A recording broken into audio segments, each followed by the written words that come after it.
And welcome to Huntingdonshire District Council's Development Management Committee meeting. I would like to make you aware that this meeting is being live streamed by the Council's YouTube channel.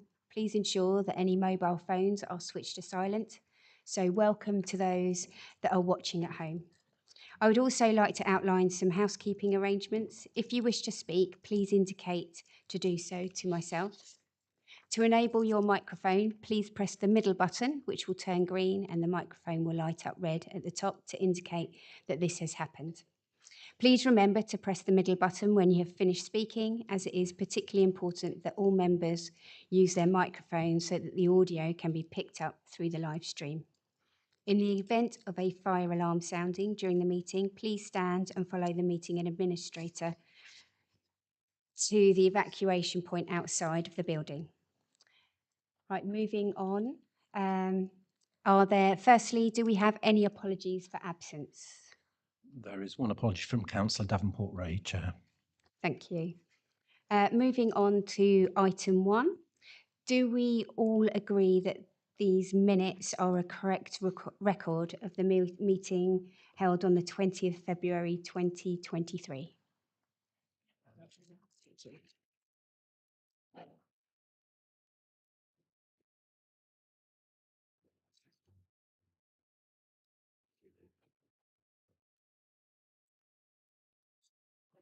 Right, moving on to item 2, members' interests. Are there any members that would like to declare an interest in relation to any items on the agenda this evening?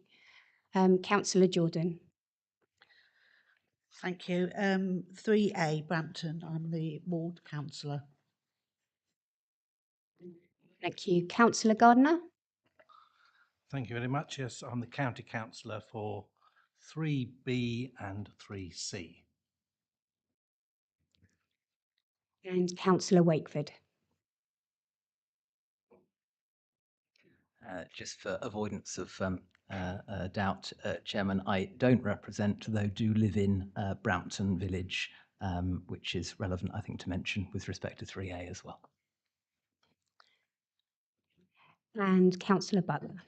Thank you, Chairman. Yeah, 3D, obviously know the applicant well, is a past councillor of this Hunts DC, but I've taken no part in any conversations or council meetings, so I shall discuss it and vote as normal.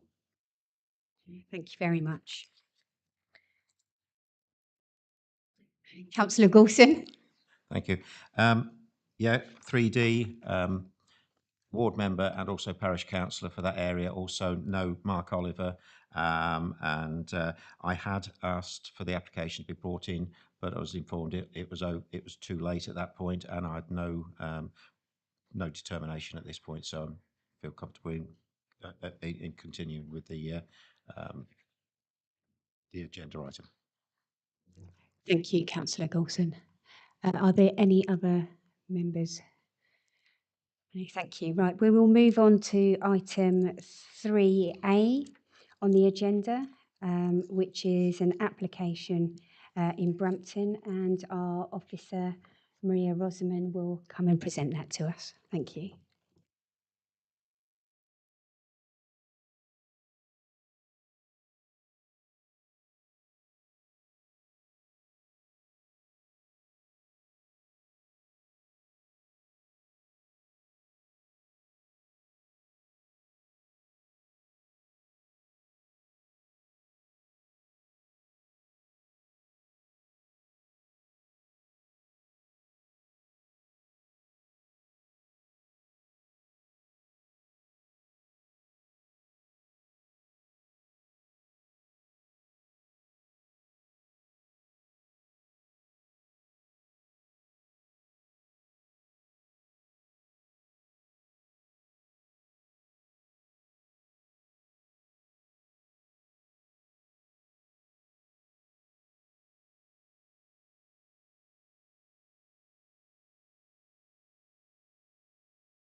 Oh, it's working now. Good evening, everyone. This is an outline application for the erection of a 3-bedroom dwelling to the southern side garden of number 1 Bernard Road in Brampton. The application has been brought to Planning Committee as the Planning Officer's recommendation of approval is contrary to Brampton Parish Council's recommendation of refusal. The Parish Council have recommended refusal on the basis of lack of space for access and being too close to the boundary of the conservation area.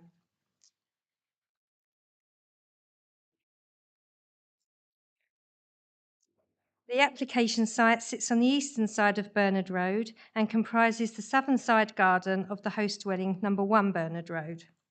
The proposal is within the built-up area. The surrounding area is residential, with the prevailing character being two-storey dwellings of similar form and scale.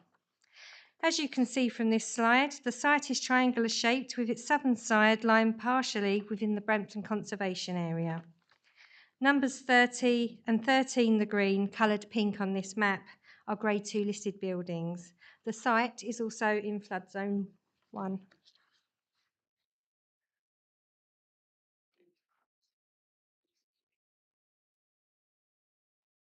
The site comprises the southern side of number 1 Bernard Road, which is a two-storey semi-detached dwelling with its ridgeline parallel to the road and a parking area to the front.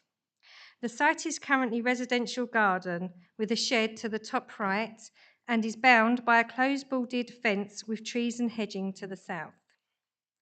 The conservation area approximately runs through the site below the round trampoline, if you can make out the round object, on this aerial photo.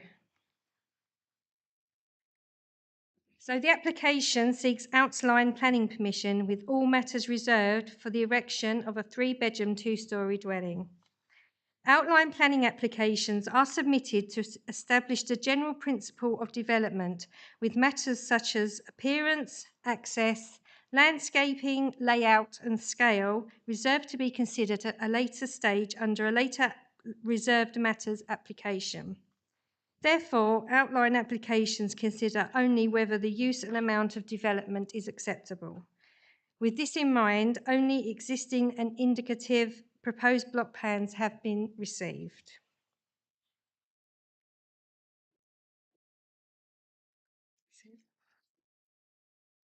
This proposed indicative plan shows a 2-storey, 3-bedroom dwelling in a similar shape and siting to the host dwelling and other residential uses on this site of Bernard Road, with a single-storey side extension to the south, driveway to the front, with provision for 2 off-road parking spaces in the place of the current residential shed. A closed boarded fence is indicated to form the division between the host dwelling and the proposal, with a bin and bike store sited to the south. This is a plan showing the site overlaid with the Brampton Conservation Area dotted in black going through the site.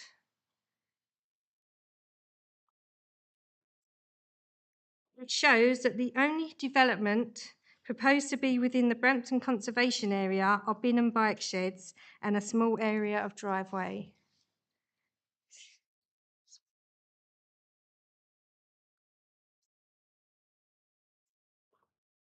These are my site photos. So this is me standing north, looking down towards the site. You can see there in the background the thatched roof of the listed building. And this is me standing south of Bernard Road, looking towards the site north. You can see that the general form of the dwellings in the area. The access is proposed to be within this area here where the hedge is currently. So this is me standing in the site looking down towards the conservation area. And I've literally turned around and I'm now looking at the host dwelling. You can see this shed here to the right, which is to be demolished and replaced with 2 parking spaces. And this is me looking out towards Bernard Road. You can see there in the background the uniform 2-storey dwelling in the area. And this is me looking back towards the site, which would form the residential garden of the dwelling.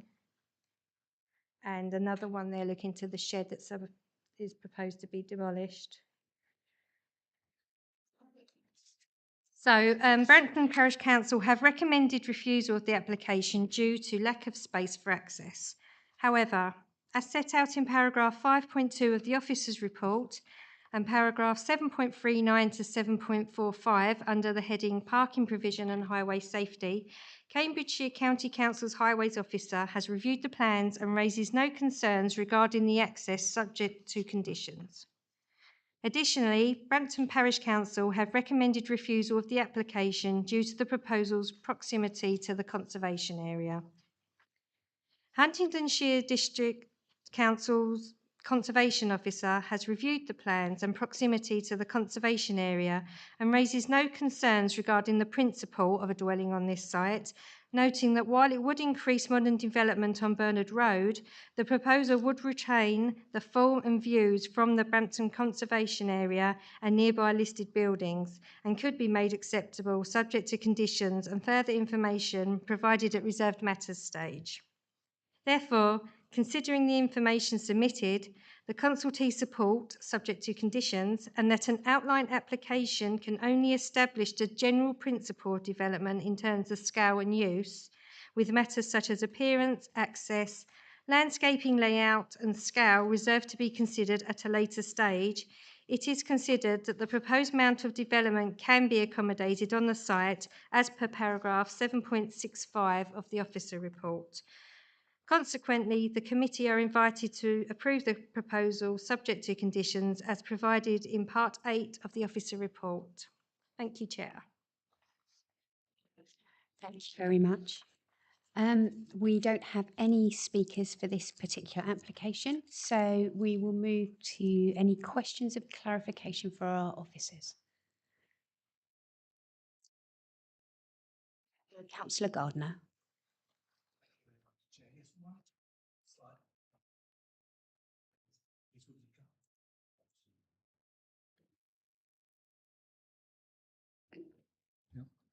Sorry about that.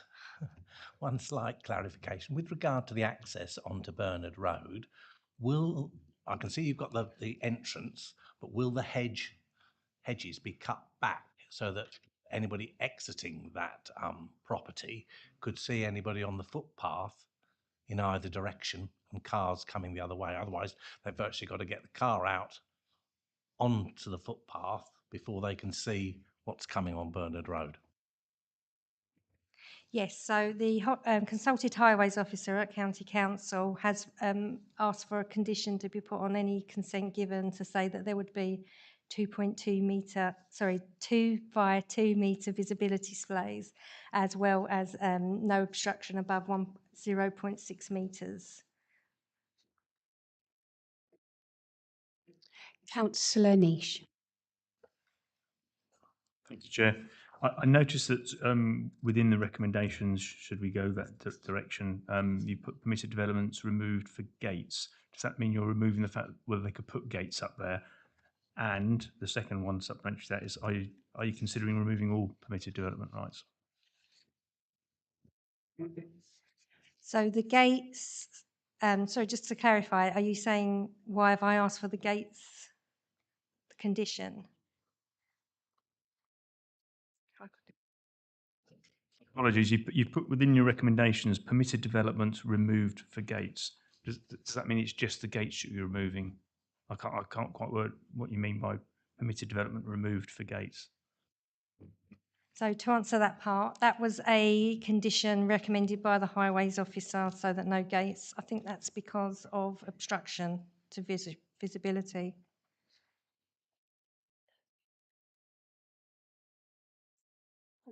So I haven't recommended to remove permitted development on the dwelling.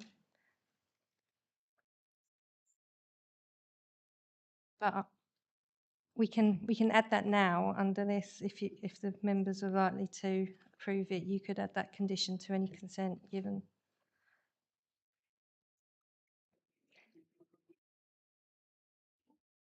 No, that's fine. I'll leave it as bit. I was just checking that the gates, why you put it in there for the gates, and we'll wait to see how the debate takes for the rest of it. Thank you. Are there any other questions of clarification for our planning officer? There are no other questions, so we will move on to our discussion. Who would like to start off the debate about this particular application? Councillor Sanderson. Thank you, Chair. I think it's important to remember that this is an outline application only. And I think it says, isn't it, 7.1, it's an indicative plan. It demonstrates that a dwelling could be accommodated there, but of course there'll be reserved matters with this application. And I think it's good to see the comments from County Council Highways, because they're quite extensive, aren't they? And Councillor Niche said they raised the issue about the gates. They've also said further on that vehicular access, they want that set out, and they've given some clear advice on that. On that basis, I see no reason not to approve this. Thank you, Councillor. Councillor Jordan. Yes, when I initially went to look at this, it was very difficult to see the site. So I'd like to say thank you to the officer for making it very clear where the conservation boundaries were, because it was very difficult because you had this huge hedge and you had a fence. So that has made it very clear for me. And I think given what the highways people are saying and putting conditions on has kind of reassured me about certain things. So yes, I think I'm inclined to propose it go through. Thank you, Councillor Jordan. Councillor Niche. Thank you, Chair.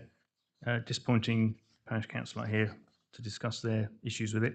And again, listening to Councillor Sanderson and Councillor Jordan, is that it is difficult with an outline one. You look at it and you look at the picture there and thinking, oh, that looks quite big and it could look enormous. But of course, we're not looking at that. We're looking at an outline planning, and it'll go back, of course, for that. So on that aspect, when I look at it there at the moment, I think it looks quite big, but that's not what we're looking at. We're looking at whether it's an outline planning, and the fact that the highways are given quite a long discussion on access and egress, I'm quite comfortable as well. Councillor Wakeford. Thank you. I think there's an emerging consensus on this one. I think there are some perfectly understandable concerns raised in objection to the possible site. There are potential objections with respect to a detailed application, and we don't know the extent to which they might hold, because, as we've said, we don't have a detailed application in front of us because that's not what this is. I think a detailed reserve matters application would need to be scrutinised in the normal way, but on the basis of what's in front of us in outline application, I don't see we'd have a leg to stand on seeking to refuse this at this point. So if I heard correctly from Councillor Jordan, a proposal, I'm happy to second. Are there any other councillors that would like to bring an opinion? Oh, Councillor McAdam. Thank you. Yes, I went and had a look at this, as you'd expect. I really couldn't see any thing to hang me hat on to say this shouldn't be approved. And as Councillor Sanderson said, this is an outline approval with reserved matters. One of the reserved matters I would like to see is in terms of biodiversity. You got that lovely hedge there. I don't like to see things like that being, got rid of. But on the other hand, if compensation to matters can be achieved, then fine. It does say in here, officers are satisfied that a small net gain in biodiversity can be achieved as a result of the development. So when the reserve matters are discussed, I would hope that they might have a more prominent position. But otherwise, I'm happy with it. Thank you. Thank you. In that case, we will take Councillor Jordan's proposal to accept this, to recommend this, and Councillor Wakeford as seconding to accept this as an application to approve. So all those in agreement to approve, please can you indicate? 1, 2, 3, 4, 5, 6, 7, 8. 10, 11, 12, 13, 14, 15. That's unanimous. So that's unanimous and that has been approved. We will move on to the next item on our agenda, which is 3B, which is a planning application for Ellington. And this will be presented to us by our planning officer, Lewis Tomlinson. So I will hand that over to you.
Thank you, Chair.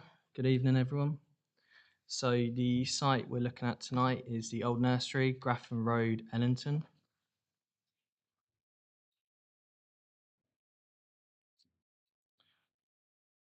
So members should also note the update report for this item, and members have also received a further email from Brown & Co. with additional information on behalf of the applicant in response to the update report and in addition to the original letter that members should have also seen as an appendix on the update report. Officers have reviewed this and have no further comment to make in relation to it. There is a disagreement on policy. This application is referred to committee because the officer recommendation is contrary to the parish council recommendation. So the site in front of you, so the application site comprises a large screened and overgrown plot of land with a number of barns and glass houses on it. The site was used as a part-time nursery for the selling of trees and shrubs and ancillary nursery garden centre supplies between 2007 and 2012 and has been vacant since.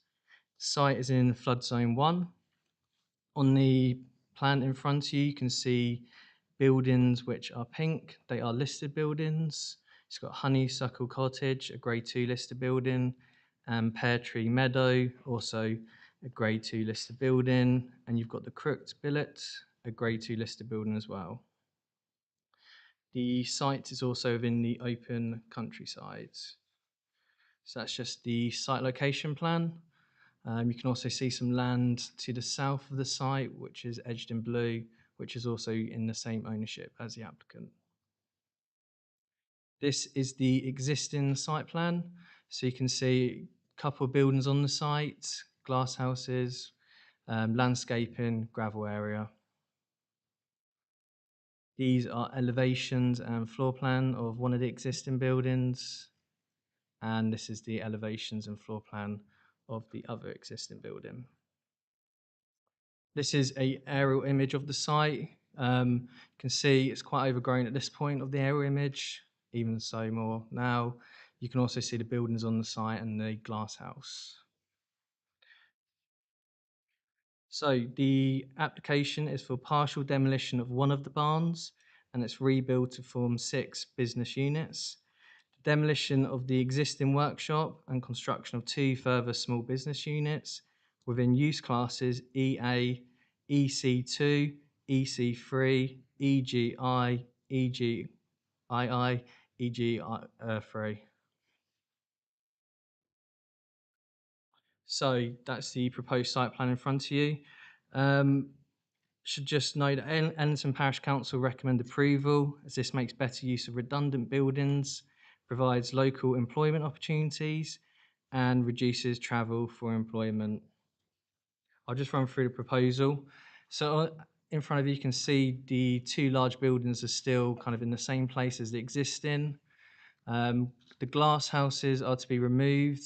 So you've got parking now towards the rear of the site. Otherwise, most of the site in terms of kind of layout remains quite similar.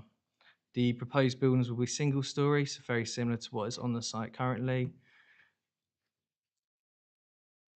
So I'll just go through the rest of the proposal. So here you go, you've got floor plans of one of the buildings, floor plan of the other building, the elevations, as you can see, are single story, and these are 3D images of the buildings. So the officer recommendation is refusal for 4 reasons. So the site is located in the parish of Ellington. The proposal therefore needs to be assessed against the Graffham and Ellington Neighbourhood Plan 2020 to 2036. This was adopted last year in February. Policy GNP 5, supporting local economies, and the screen in front of you. The most relevant part of the policy is outside of the built-up area because this is within the open countryside. I'll just read it out for you. Proposal for new development or the expansion of an existing business outside the built-up areas of Graffham and Ellington will only be supported where it can be demonstrated that there are operational requirements for a countryside location and the scale, character and siting of the proposed use will not have a detrimental impact on the countryside or the amenity of nearby properties. So working through the application, the submitted design and access statement outlines that proposals for speculative development within the use classes outlined previously. It also states the aim of the proposal is to attract new tenants to the site and provide small business premises for local companies. So based on the information submitted, there is no identified end user for the development or no business case for it. So that leads us to the first reason for refusal. So the application fails to demonstrate that the principle of development is acceptable, as the proposal is for speculative commercial development with no identified end user. The application therefore fails to demonstrate that operational requirements for a countryside location, contrary to the neighbourhood plan. Reason 2 is in regards to highways information. So the Highway Authority has been consulted. They have objected on insufficient information regarding what vehicles would use the site, the appropriate tracking for such vehicles, and the appropriate access design and size to accommodate such vehicles. They have also objected on the grounds that the application fails to demonstrate that the required vehicle visibility displays of 2.4 metres by 215 metres are achievable as the road is 60 miles per hour. Therefore, again, insufficient information has been submitted with the application to demonstrate the proposal would not result in adverse impact on highway safety. Reason 3 is in regards to drainage. So we've got comments from the IBD questioning whether soakaways are suitable for the site in the absence of a service water drainage strategy, plus the increased amount of hard landscaping on the site. Officers therefore considered insufficient information has been submitted with the application to demonstrate that the proposal incorporates sustainable drainage systems and would not result in flooding on the site or elsewhere. And last reason for refusal is in regards to trees. Inadequate information was submitted with the proposal to demonstrate that the proposal would not result in harm to trees. There's a number of trees on the site and obviously form part of the character of the open countryside. Thank you, Chair. Thank you. We have one speaker for this particular application. I'd like to invite Councillor Robert Lumbers to speak with us. You will have 3 minutes in which to address the committee, and when you're ready, the time will start, and if you just press the middle button, then the microphone will work. Thank you, Chair. Ellington Parish Council recommended approval of this application back in May 2021. it was agreed that the proposal makes full use of the redundant buildings on the former commercial site. This is confirmed in the officers' report at points 7, 11, 12 and 13 in reference to the policies LP 19 and LP 33. These policies state a proposal for the conversion of a building in the countryside will be supported where it can be demonstrated that the building is redundant or disused, of permanent and substantial construction, and the proposal will enhance the immediate setting and there will be no adverse effects. Point 714 goes on with the officers' report, states that on balance, officers consider the proposal complies with the objectives of LP 19 and LP 33. And as I'm sure all of those of you who are familiar and have visited the site will still agree. The Parish Council also support the application as it was agreed it will offer further opportunities for local employment and encourage a more local sustainable travel to work. The officer's report and recommendation for refusal states that the application is contrary to the Grafham and Ellington Neighbourhood Plan. Policy Gen P5, it must be noted that the application was received in January 2021 and the Parish Council met and recommended approval in May 2021 and the Neighbourhood Plan wasn't adopted until February 2022.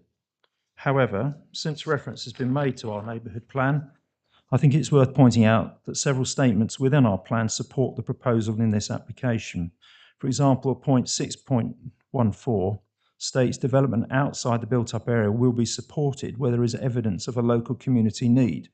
Point 64.6 reports that the local business community surveyed for the plan, 50% expect to expand over the next 5 years, and 68% of those would like to do so within the two parishes. Also, of all the residents surveyed, 63% said local employment should be encouraged, and 59% want to see more local business and starter units. This somewhat overrides the officer's suggestion that this is a speculative application with no evidence of need. Personally, I can confirm there is a very good local demand for small business units. Put quite simply, build it and they will come. It should be noted, in line with the Parish Council, there is no objection from Environmental Health, Natural England or the Wildlife Trust. County Highways have no objection in principle, although they do raise concerns that the access is directly onto the 60-mile-an-hour road. Again, those familiar with the site, having visited, will be aware this is principally a residential area. Ellington Thorpe has 14 residential properties, and it should be pointed out that Ellington Parish Council has submitted an LHI bid for the road to be restricted to 40 miles an hour. In conclusion, this is an application for the conversion of existing buildings on a well-screened former commercial site in a semi-rural location. The modest proposal is for 8 business units in total of over just 2,800 square feet, which is approximately the size of a double garage for each unit. The late representation summary received early today confirms there will be no impact on the neighbourhood listed residential properties. So, like Parish Council, I believe members should support this application and give their approval subject to conditions to address those officers' concerns. Thank you. Thank you very much, Councillor Lumbers. Are there any questions of clarification for our speaker?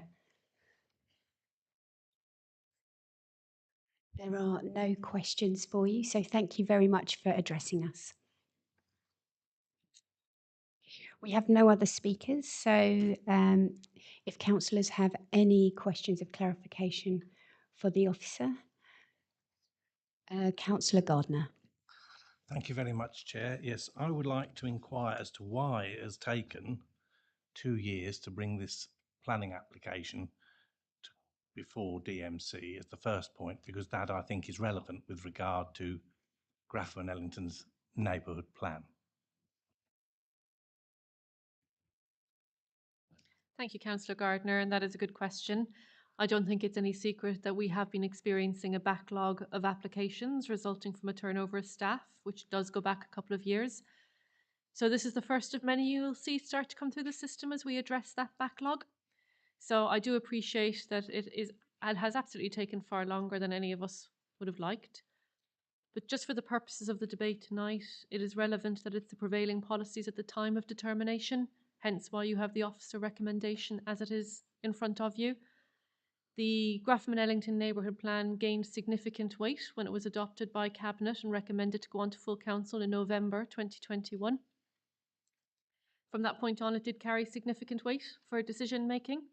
But notwithstanding any of that, of course, I can't justify why it has taken a couple of years. However, we are bound as officers to recommend our decision making in line with prevailing policies at the time of determination. Again, recognising the points raised by the parish tonight with reference to what's inside the subsidiary paragraphs. However, again, it's the wording of the prevailing policy. And as we know, it's the policy that has been adopted most recently carries significant weight. It carries most weight, essentially. So the fact that the Grafham and Ellington Neighbourhood Plan was made after the formal adoption of the Huntingdonshire Local Plan to 2036, it's for that reason, and as set out in the officer report, why that carries more weight and to an extent outweighs the Huntingdonshire Local Plan.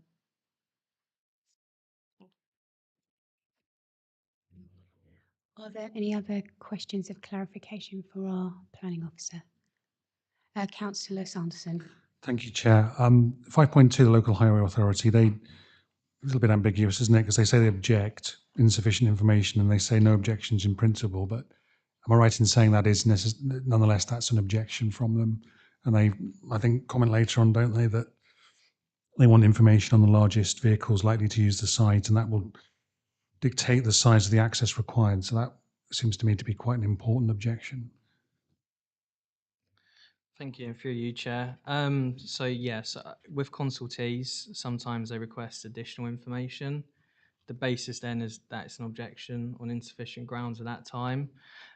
So yeah, noting no objections in principle, but the information they're requesting is very, very key in understanding what the use of the site will be, how many vehicles are coming and going, what size vehicles, visibility displays.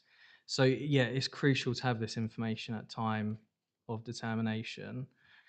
In terms of when the information is submitted, the highways will most likely remove the objection. The application is just very light on information regarding transport. So the Highway Authority at this position are insufficient information.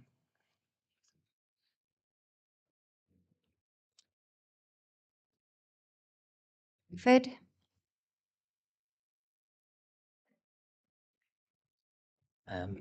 Thank you. The policy GENP 5 was excerpted for us on the screen in the officer report. States that it applies to proposals for new development or the expansion of an existing business outside the built-up areas of Grafham and Ellington. The representation we've had from Brown and Co.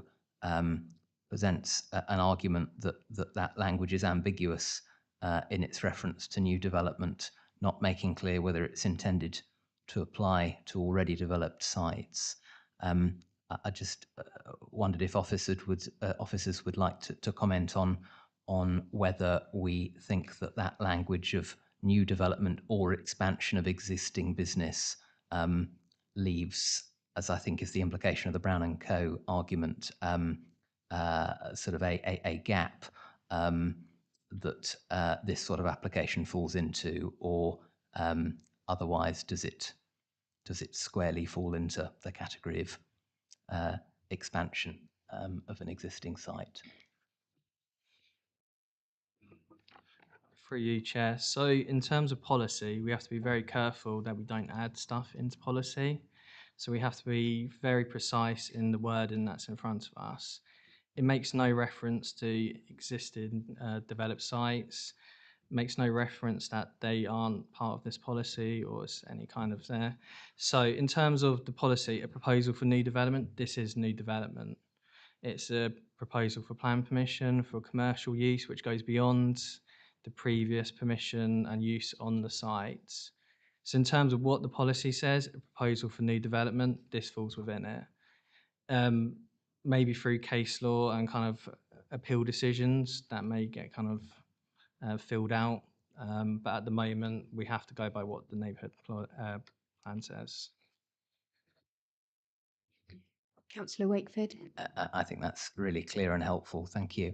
And on a related point, just for avoidance of doubt for us, we've had suggestion that the intention of the parish council in drafting this language wasn't necessarily to cover this sort of application. However, the language, as you've described, is what it is on the page. Just wonder if you'd like to comment on the extent to which, if at all, we can assign weight to assertions around intentionality as distinct from what is in the policy for us to interpret. Through you, Chair. So at this stage, no, we can't. We should go by the policy that's in front of us. Note in the parish council comments, though, and obviously they are kind of the local group for this area. In terms of what the policy says, the policy is very clear what it says, and it doesn't say anything about previously developed sites. This policy doesn't apply. So yeah, I think it's just kind of the starting point is policy, and we've got to be very clear we don't add our own meanings into the policy. If there's definitions within the plan which define certain words or phrases, we can refer to those, but in this case there's not. So the policy is very clear where it says a proposal for new development. Thank you again. I think that's clear through you, Chair. Thank you. Are there any other questions of clarification? Councillor Slade. Yeah, thank you. Can I ask about, there's no mention of rateable value for the business? Is that something that we would normally put in for this type of thing?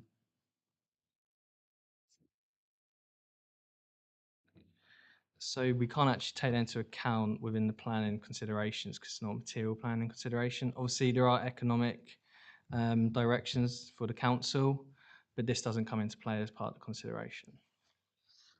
Can I ask about parking as well? So the methodology for the provision of parking. So proposal shows 16 with an additional 3 visitor car parking, and that's kind of taken from one of your policies, the LP17.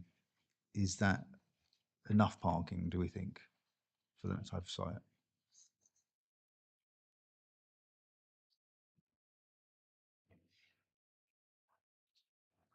So officers advise that parking is adequate. Obviously, there are the missing point around the highway safety in regards to kind of what vehicles are servicing the site, and that's why we've got a reason for refusal on insufficient highway safety grounds. But in terms of parking, officers are happy that's enough parking on the site.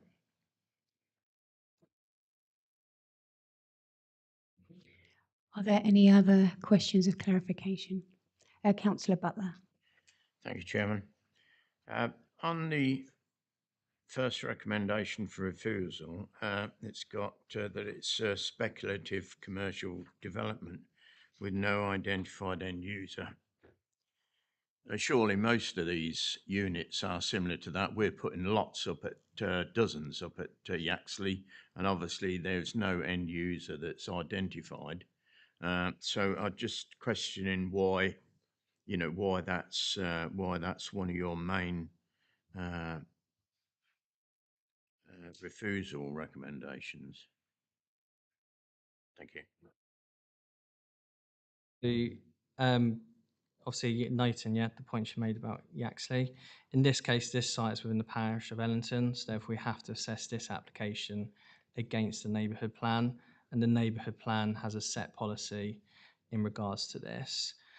It is very common for applications to come in with no identified end user, but in most cases they're not having to be assessed against a policy which clearly defines that there needs to be an identified end user with operational requirements for a countryside location.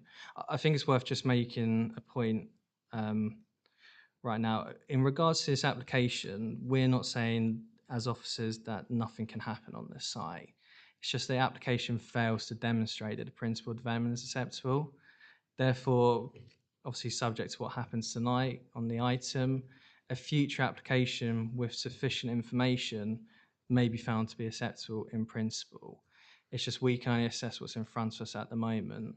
There is no business case being submitted with the application in terms of like reference to the need for spaces within the local area for small businesses. It literally just refers to small units for commercial use. So the key point here is the application fails to demonstrate. So a future application may have the correct information, which allows us to deem that the principal development is acceptable. Currently, we can't because we don't have that information in front of us.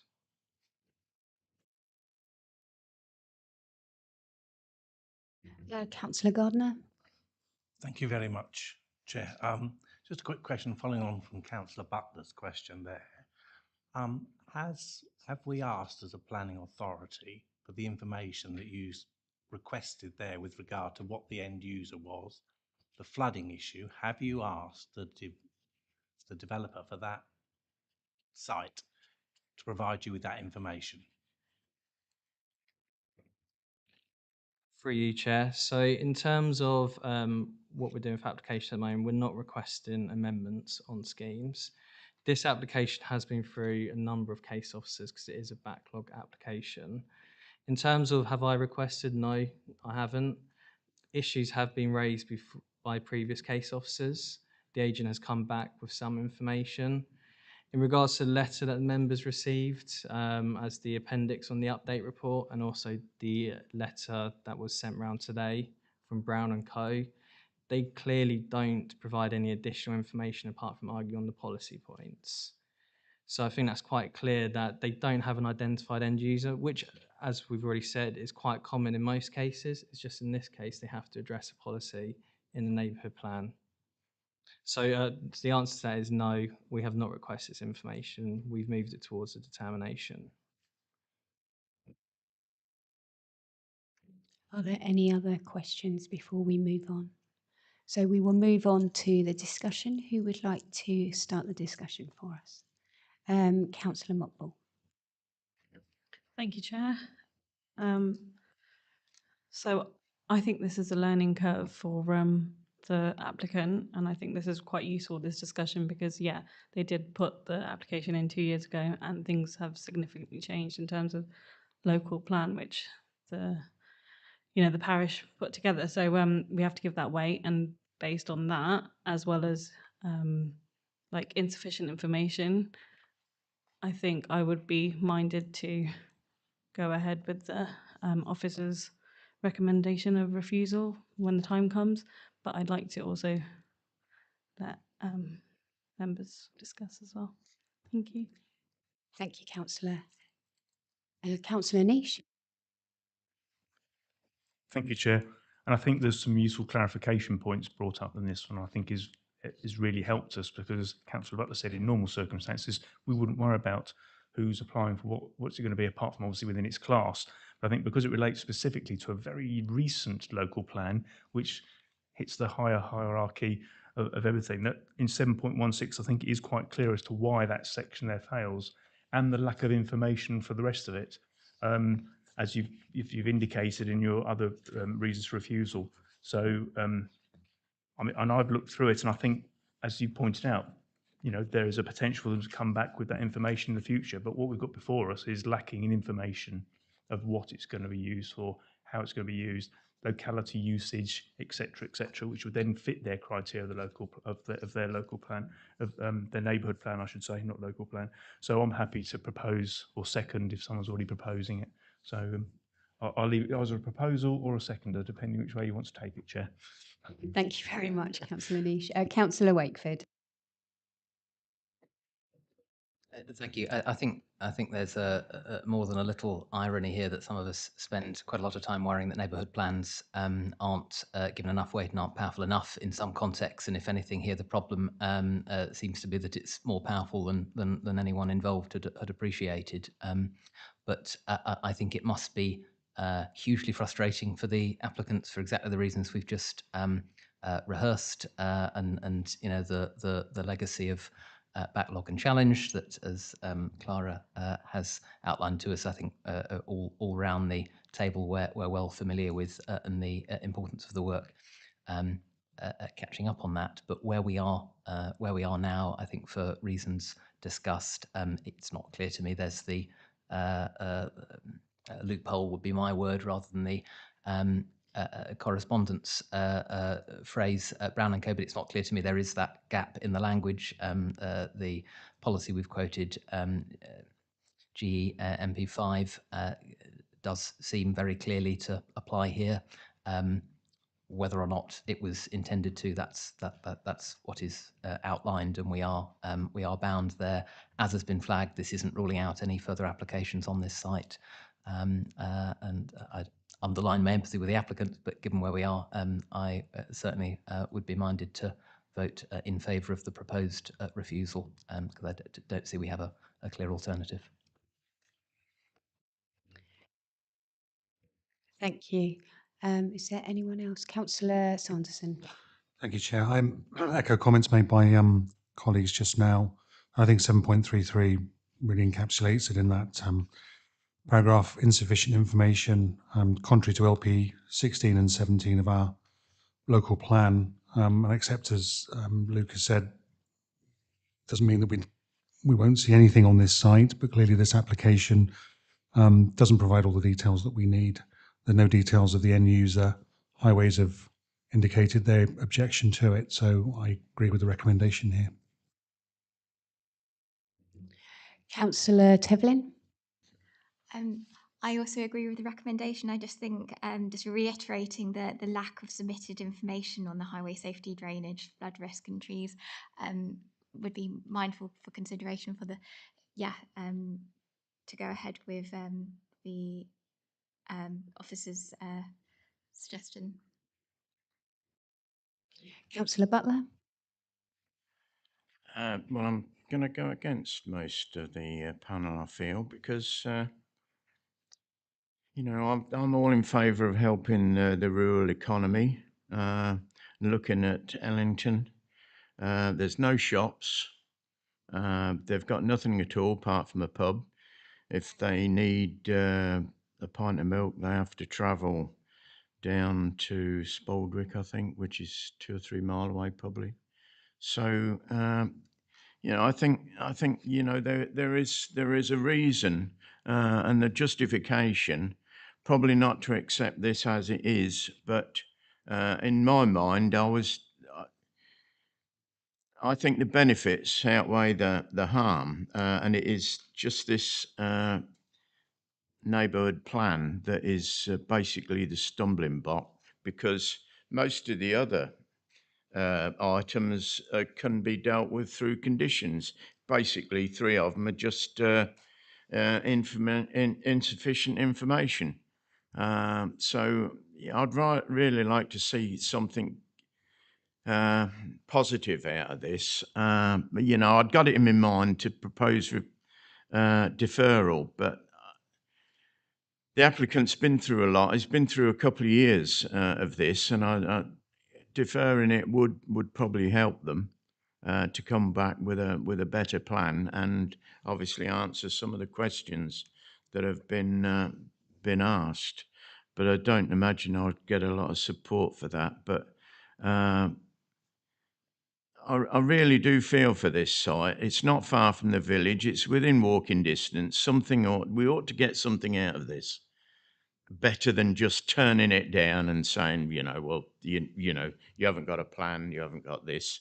You know, I'm in the mind of the parish councillor. If you build it, they will come. You'll get a little garden centre or a fruit shop or something there, something that will benefit the village. So I'm not going to go along with the recommendation of the officers, I'm afraid, this time, Chairman. But I would like to get something more out of this. I'll just mention deferral, whether anyone will support me. I'll propose to defer it, then if anybody wishes to, they can. But I'll wait until, you know, the members have had a further say. Thank you. Is there anyone else that would like to? Councillor Gardner. Thank you very much, Chair. Yes, well, for the reasons that have been outlined by Councillor Butler, I'd be more than happy to second a deferral on this particular application so that we do get all the information back before a final decision is made.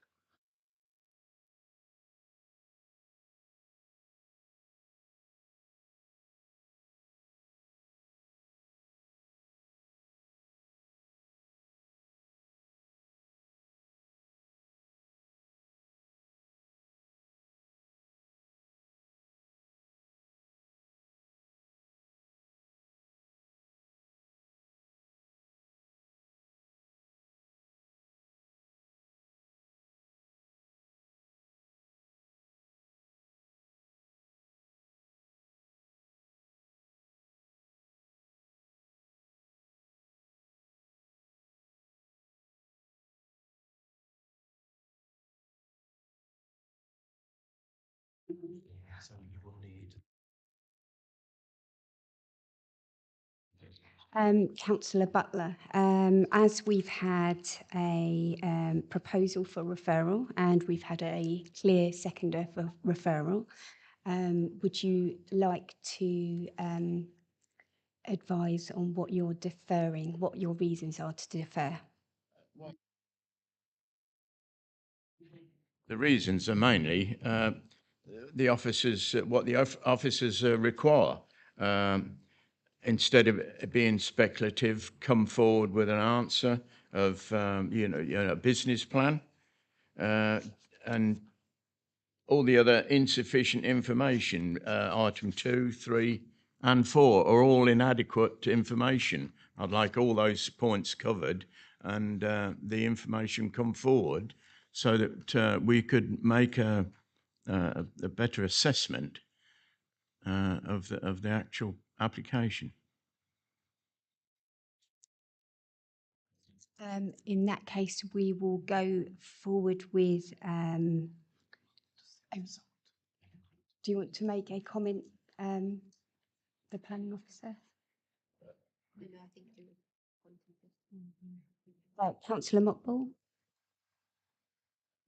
Oh, sorry, Thank you, Chair. I'm sorry, I don't think I made it quite clear at the beginning. I wanted to propose an approval wanted to go ahead with the officer's recommendation of refusal. Sorry, I didn't make that very clear. No, that's fine.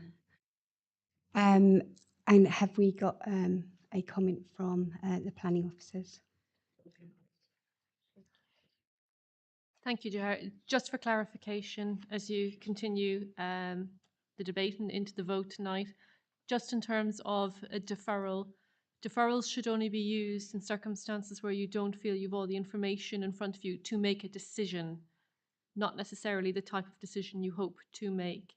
So with that in mind, I would just urge you to think about your reasons for deferral in terms of not only in relation to this application, and the question to ask yourself is whether you have enough information in front of you to enable a decision to be made tonight, recognising that the applicant, if the panel is minded to approve, reasons for approval will need to be given. If the recommendation of refusal is carried by the committee tonight, the applicant will have the opportunity to submit a revised planning application to address the matters or the reasons for refusal, if that's the decision of the panel tonight.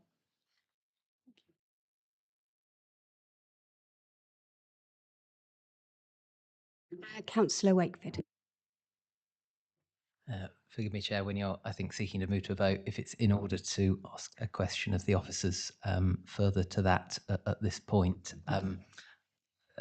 Clara's very helpfully, as so often preempted, thinking around the appropriate use of deferral. I just wonder, for avoidance of doubt, in view of the position already outlined around non-acceptance of amendments to applications as part of the process of getting on top of the backlog that we've inherited from previous years, would a deferral even help the applicant if we have identified in debate so far that there would need to be a somewhat different proposal in order to obtain approval?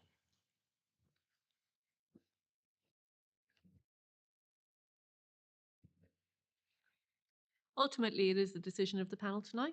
If you wish to defer, the question is then how long the deferral remains in place in order to bring this decision to a conclusion would essentially be the follow-on conversation.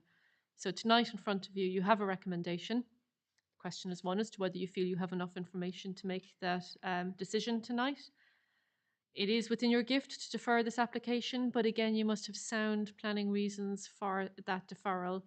And arguably, again, the applicant, rightly so, is not happy with the fact that we've taken 2 years. It's how long do we prolong that, recognising that without a decision in front of them, we also limit their opportunity to appeal against the decision if they were minded to do so.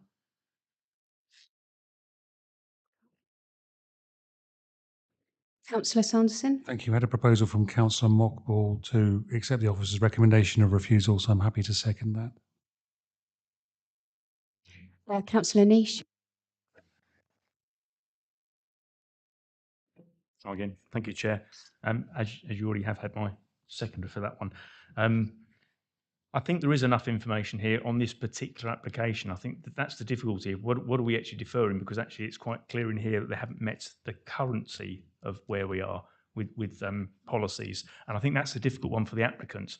Through no fault of the applicant and of the parish council as well. You know, I think I totally agree that I think this could, it would be a really good scheme if they can identify those areas.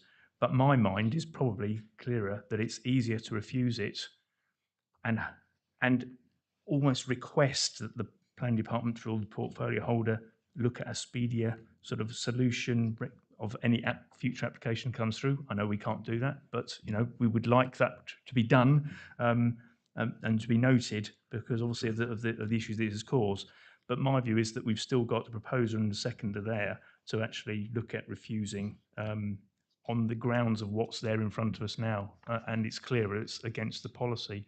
I think it would be a quicker view to go through from a refusal and give a clarity to the applicant that actually it's not accepted, as opposed to further toing and froing. That's just my view, Chair. Councillor Dew. Sorry, Councillor Coulson.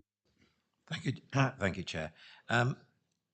Looking at this application all along, I was in line with the officer's viewpoint in that there is missing information here, and yes, we understand, as was brought up, the new neighbourhood plan does have an impact on this, and yes, there's been a number of case officers and so on, but we still rely on the information in front of us to make the plan either sound or otherwise and go along. The agent or the applicant isn't here to give us some further information that we could have inquired tonight to get a fuller understanding doesn't help me or doesn't fill me with confidence either. I do think that if this were to be taken away and we follow the officer's recommendation, then the chances are that to come back with the information that we need and also take into account the neighbourhood plan, I think it would give us a far better clarity as to our decision making here. Thank you. Councillor Dew. No, my last two colleagues have covered off what I wanted to say, so I'll leave it. Thank you, Chair. Thank you. Councillor Wakeford. Forgive me coming back a further time, Chair and colleagues. I think as was rightly pointed out by officers in presentation, we have had further correspondence after publication of the report on behalf of the applicant, albeit Brown & Co aren't the agent, and that is making arguments around policy interpretation on which I think we are absolutely clear. That hasn't come back with further information around evidencing the business need. I think it is fairly clear from what's in front of us, at least at this point, as part of this application, that there isn't the evidence that would meet GENP 5 because we're getting the challenge that it shouldn't apply. I think if we feel it does, I don't see that a deferral helps anything at all, because what we would be saying in that policy interpretation is that we'd need a different sort of application that did include within it evidence for need informing what was proposed. We don't have that, so I stand by my earlier view. I think I can understand the reasons for the suggestion of deferral. I flagged previously considerable empathy for the applicants and Councillor Niche's urging of the current portfolio holder. I think we've all heard around speed. If he has steering around where the magic wand to help do all that rather faster that he wasn't able to find is for us to build. I'm sure Councillor Sanderson will be all ears, but I think given where we are for speed, a refusal is the more appropriate outcome, and that can be challenged or further, as I would hope, further applications submitted forthwith that will be dealt with as fast as possible, I'm sure. Councillor Mockball. Thank you, Chair. I think this is a great example of, an applicant using the pre-app advice to get this application through because, that's what the service is for. I know the service may not have been available maybe at the time of when the application was put in, but it is available now. And I think the officer made it really clear that they do want this to happen. It just needs to follow policy, and it's their own policy, the local plan that is obstructing this, nothing else. So, once again, I'd like to suppose. Councillor Butler. Yeah, thank you, Chairman. Yeah, well, I'm just looking. I'm the reason for a deferral was I'm trying to look for reasons to assist in this application. This application came in 2 years ago. It's probably been through a number of hands. Had the questions been asked about identifying a end user, highway safety, sustainable drainage, had they had a conversation with an officer here and the tree officer, obviously, it would have probably helped. But I get the mood of the committee, and I'm quite happy, to drop my deferral if it helps the case. I want the officers really to just think on when this comes back again. Let's get it right. Make them give us the information that we need. I can make my mind up because I'd approve this, but I don't want to do that because there's too many obstacles in the way. I don't want to go against the neighbourhood plan and the officers' probably recommendation. But these guys need to know what you need, what you require on this application, because I just would like to see this site developed and be of some use to help employment, local economy, and whatnot. That's where I'm coming from. So if you want me to drop my deferral, I'm quite happy to do that. But the mood of the meeting. Thank you, Councillor Butler. I will take that on board and I'll go with the original. Councillor Gardner, are you? Yes, I would like Councillor Butler to stick with his case for deferral, because I do think it is the right way to go for the applicant, because we've got 3 points here where the officers are saying insufficient information. Now, I believe the applicant should be given time to present that insufficient information to this committee, whether it be in 2 months or 3 months, and we stipulate that. But I think we need to have that information, because I think insufficient information is not good enough when we're refusing an application. I think we need to have all the information in front of us in the first instance, and we haven't at the moment.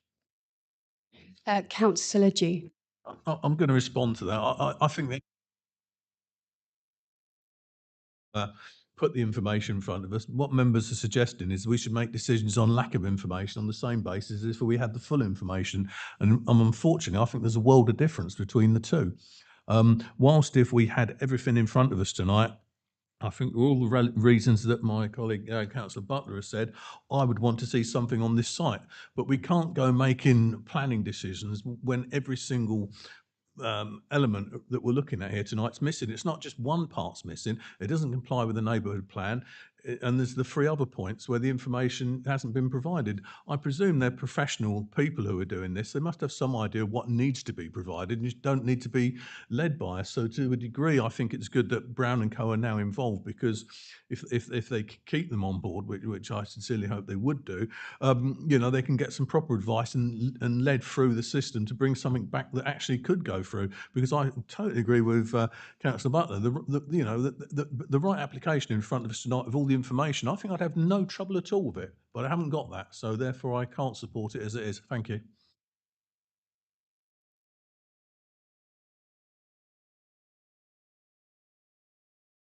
Okay, the summary of where we're at the moment is that the first motion that was proposed and seconded, according to my notes, is the deferral by Councillor Butler and Councillor Gardner.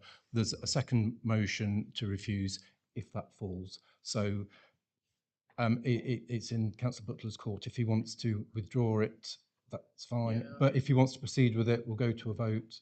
That is also fine. No, I've said earlier I would. Okay. Thank you. So we will go ahead with a recommendation to go with our officers for refusal for this particular planning officer for this application proposed by Councillor Mockball and seconded by Councillor Niche. All those that are in favour of refusal, please indicate.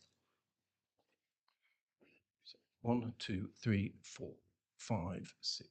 Sorry, I'll take that again. 1, 2, 3, 4, 5, 6, 7, 8, 9, 10, 11, 12. And those against? 1, 2, 3. So refusal is approved. So a refusal has been approved. We will move on to our next item.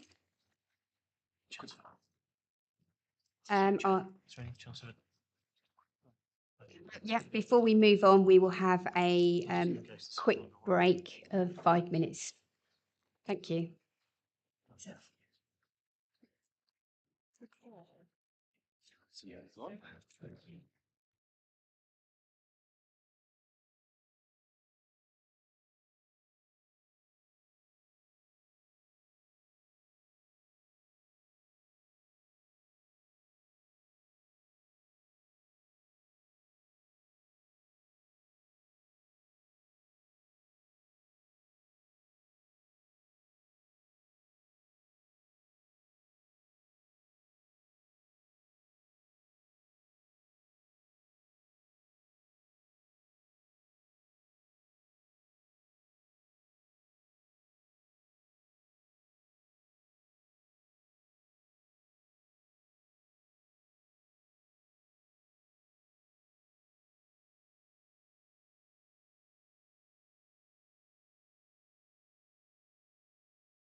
Okay, welcome back.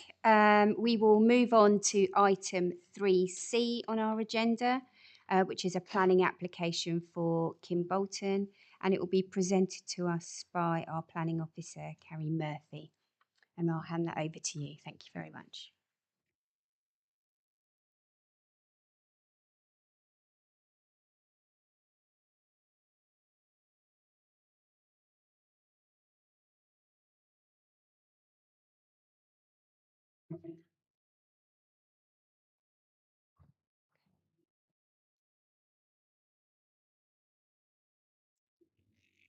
Thank you, Chair, and good evening. This application is for an extension to a former garage and use as a permanent dwelling. It's at 8 Grass Yard, Kimbolton. Just for context, the application's site is the area shown hatched just here. The site is within the conservation area, the shaded area, just to denote that, and the pink buildings are listed buildings, just to show the nearest ones in the vicinity. This application is referred to the committee because of the complex history of the site and the need to revoke an earlier planning permission that's been granted. Just to draw your attention to the update report, the recommendation has been amended. It is still recommended for approval, but to clarify that the recommendation is twofold. It's subject to the satisfactory completion of the statutory procedure which needs to be undertaken to revoke the previous planning permission, which is reference 120007 FUL. And also the recommendation of approval would include a number of planning conditions. These are listed as unchanged to the original officer report. And also just to highlight that there is no requirement for a unilateral undertaking for wheeled bins provision, as evidence has been provided by the agent that payment has been made. In fact, there are the necessary bins actually in situ and being used. So this is omitted from the recommendation. The full history of the site is set out in section 4 of the report, but by way of background, planning permission has previously been granted within the curtilage of number 6 Grass Yard. This aerial photograph shows number 6, this is where my cursor is. There was a planning application made in 2012 for a detached garage, that's shown here, and it was approved in 2013. And there was also, sorry, that was previous to 2013, but in 2013, planning permission was granted on appeal for the conversion of a barn, an extension to be used as a dwelling. Work commenced on that barn being converted, but it stopped. But it does still mean that planning permission has been implemented. And although it wasn't used as a dwelling, the building has been used as a storage building ever since. In 2015, the garage was granted temporary consent for 1 year to be used, and this was to allow the barn conversion to take place. This was then extended in around 2015 for another temporary period to be used as a dwelling. The current application seeks to use the garage on a permanent basis as a residential dwelling. In order that, as a result of this application, there doesn't end up being two separate private dwellings, either the garage and the barn, it is intended that the planning permission for the barn is revoked, and therefore this forms part of the first part of the recommendation.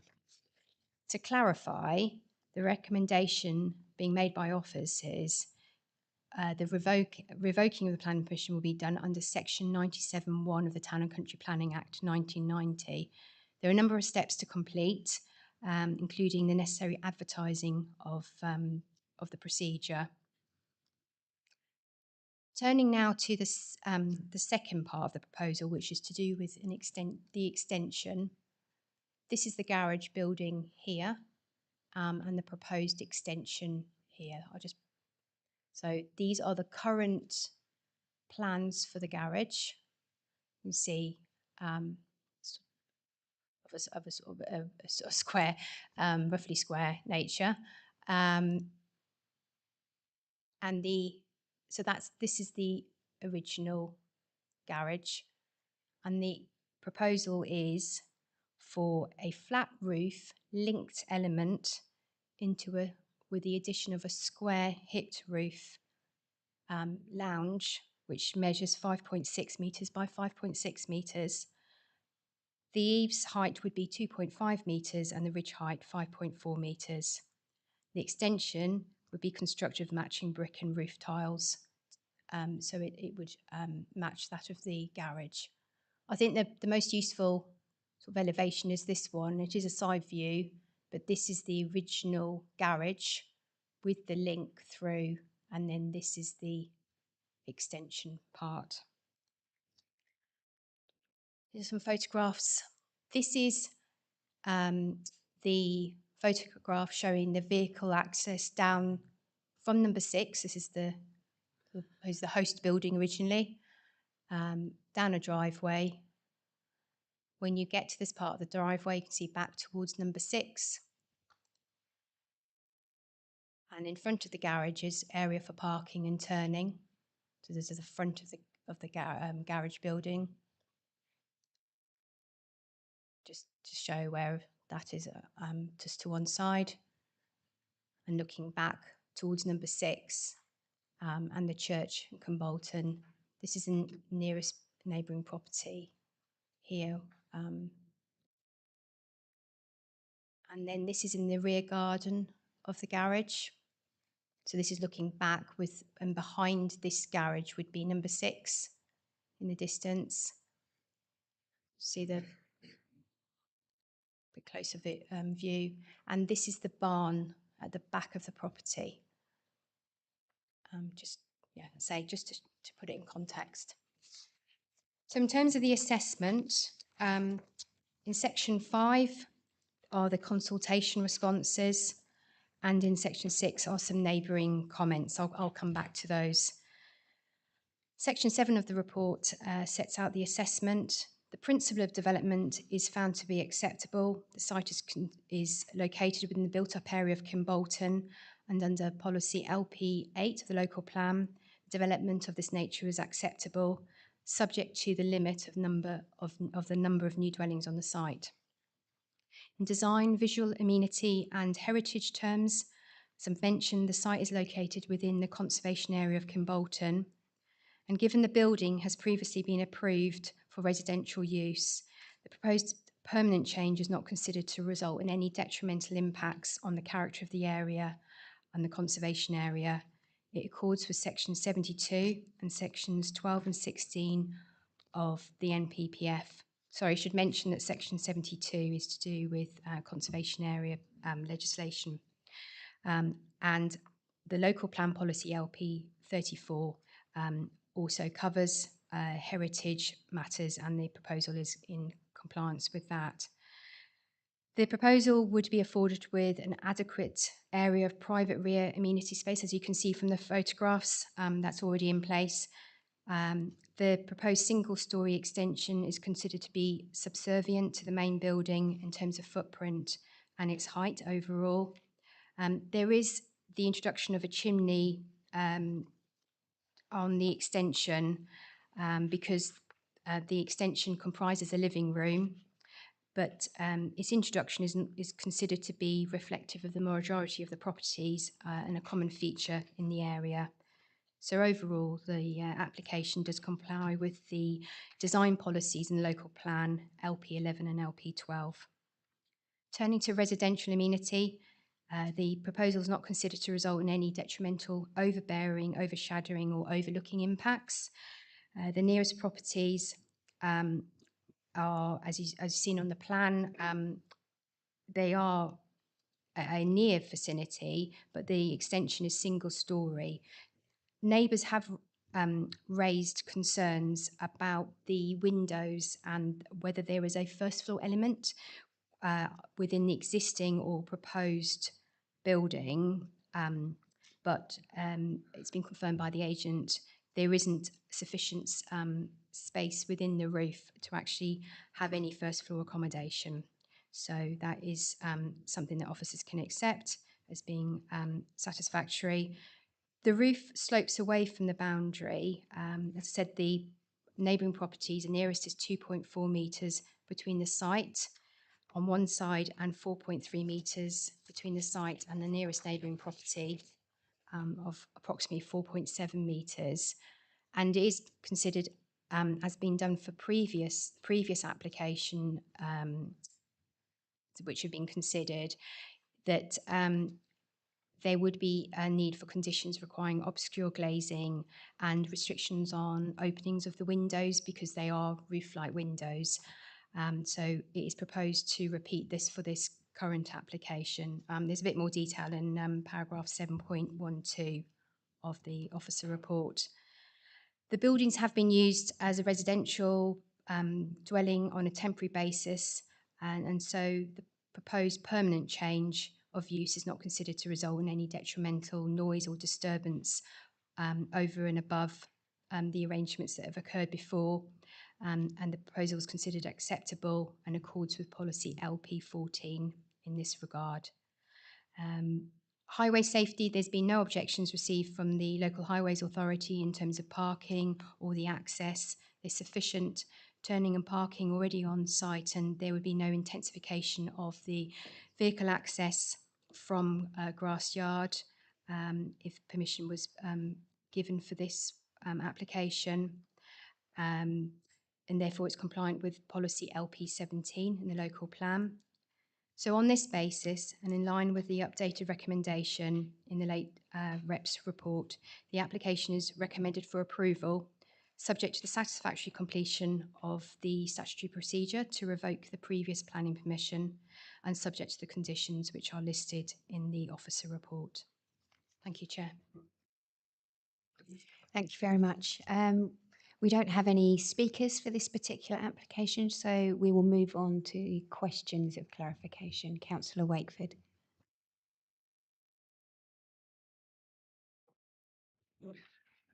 Thank you. 5.1 of the report summarises pithily the view from the parish council. We always want to take parish council input as seriously as we possibly can. They have no objection subject to an undertaking limiting the total number of dwellings to 2. Do we think that's a typo and they mean 1, or do we think that that is referring to 2 dwellings across numbers 6 and 8? I'm getting nods to the latter one, right? Because the whole purpose of the revocation procedure outlined is so that we limit to 1 dwelling in number 8, if I've understood that correctly, which I won't get into the substance of it, but yeah, thank you. Yes, that's correct. So there would be just the 1 dwelling regarding number 8 and 1 dwelling at number 6.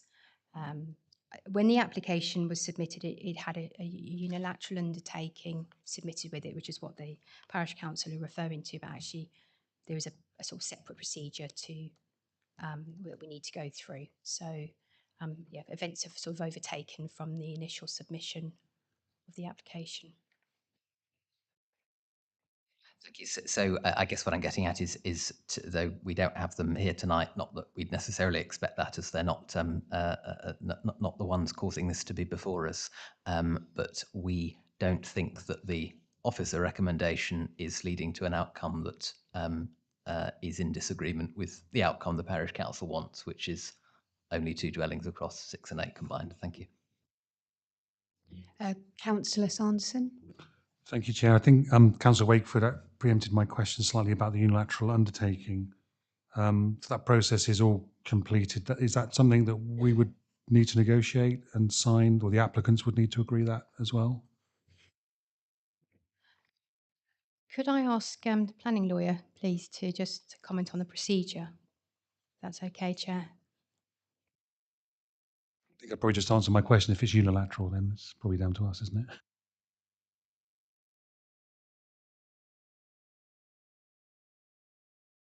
That one. Thanks. It says no. Thanks. Thank you, Councillor Gardner.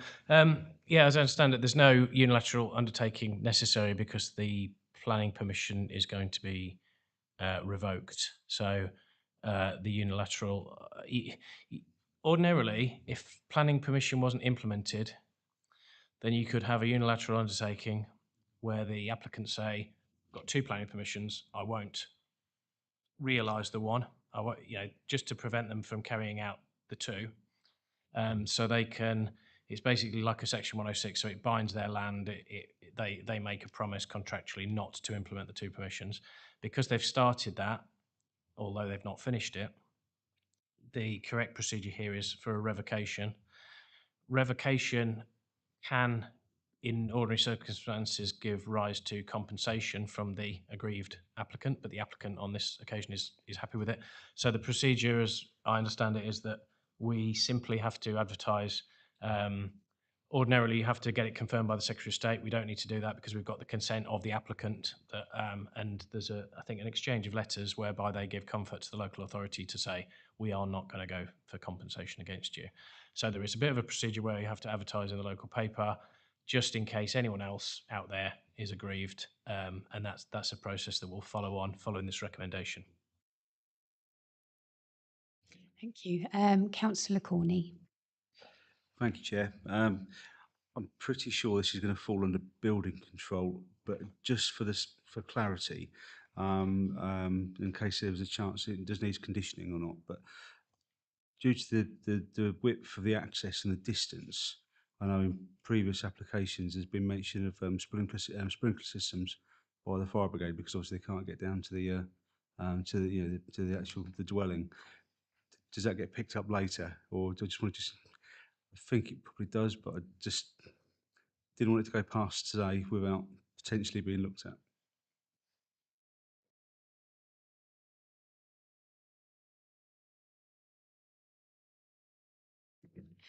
Sorry, can I just clarify? It's to do with the access down to the garage.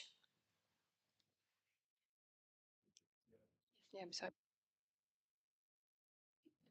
This is going to be a dwelling, isn't it? So once it's a dwelling, the access, to the actual dwelling itself is so narrow, and the distance of it, I know from previous applications that I've been aware of, the fire brigade insist on having a sprinkler system because they can't get their tender, within a certain distance.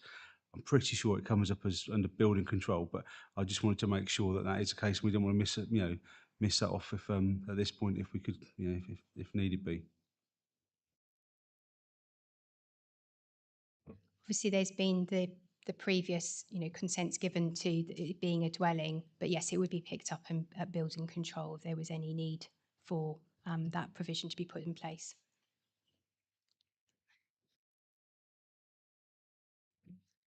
Councillor Niche. No, I think you covered it because it is a building control issue, but I think it's the access from actually, even from the high street might be an issue. So I think it just needs to be pointed out there's a potential access issues to the new dwelling, which probably wasn't picked up at the previous dwelling. Depends on the distances. When I looked at it, it was extremely narrow. So it depends on whether it's, I won't go into the numbers, but it's about 90 odd metres. But Are there any other questions of clarification? Councillor Slade. I'm going to ask about access as well, but my concern is about the right of way. Is it an informal agreement, or is something more formalised so that if the property is then sold later on, that that right of way can be proved? Sorry, Chair.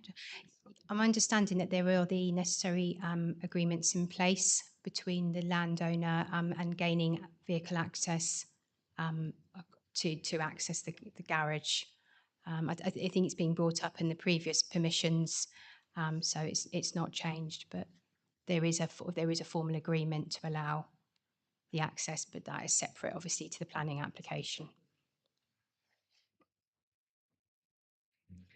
Are there any other questions for clarification for our planning officer? In that case, we'll move on to the discussion. Who would like to start off our discussion on this particular application? Councillor Dew. Go on, I'll move it. I think although it's a complicated one and the way it's presented is actually quite straightforward, I can see no reason why we wouldn't approve this. And I'm pleased to see that we've got the revocation of the previous one on there. Members who've been here a while, like Eric and myself and a couple of the officers, will recall we had one in Brampton once where we didn't do that, and we did end up with two houses on the same plot, even though we hadn't ever intended that. So the law of unintended consequences. So I applaud the officers on making sure we get exactly what we want here, one house on the plot. It might be in a different space in a different house, but it's there. So I'm prepared to move it whenever you want to call it, Chair. Councillor Gardner. Thank you very much, Chair. Well, I'm quite happy to second the proposal for approval. Are there any other comments for this discussion? No, in that case, I will take the proposal from Councillor Dew to approve this particular application and Councillor Gardner as a seconder. All those that would like to approve. 1, 2, 3, 4, 5, 6, 7, 8, 9, 10, 11, 12, 13, 14, 15. So that has been approved.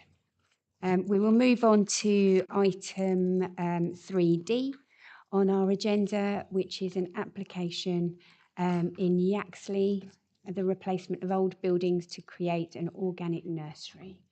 And our planning officer, Marie Rosamond, will present that to us. Sorry, Amanda. Oh, yes. Sorry, Amanda.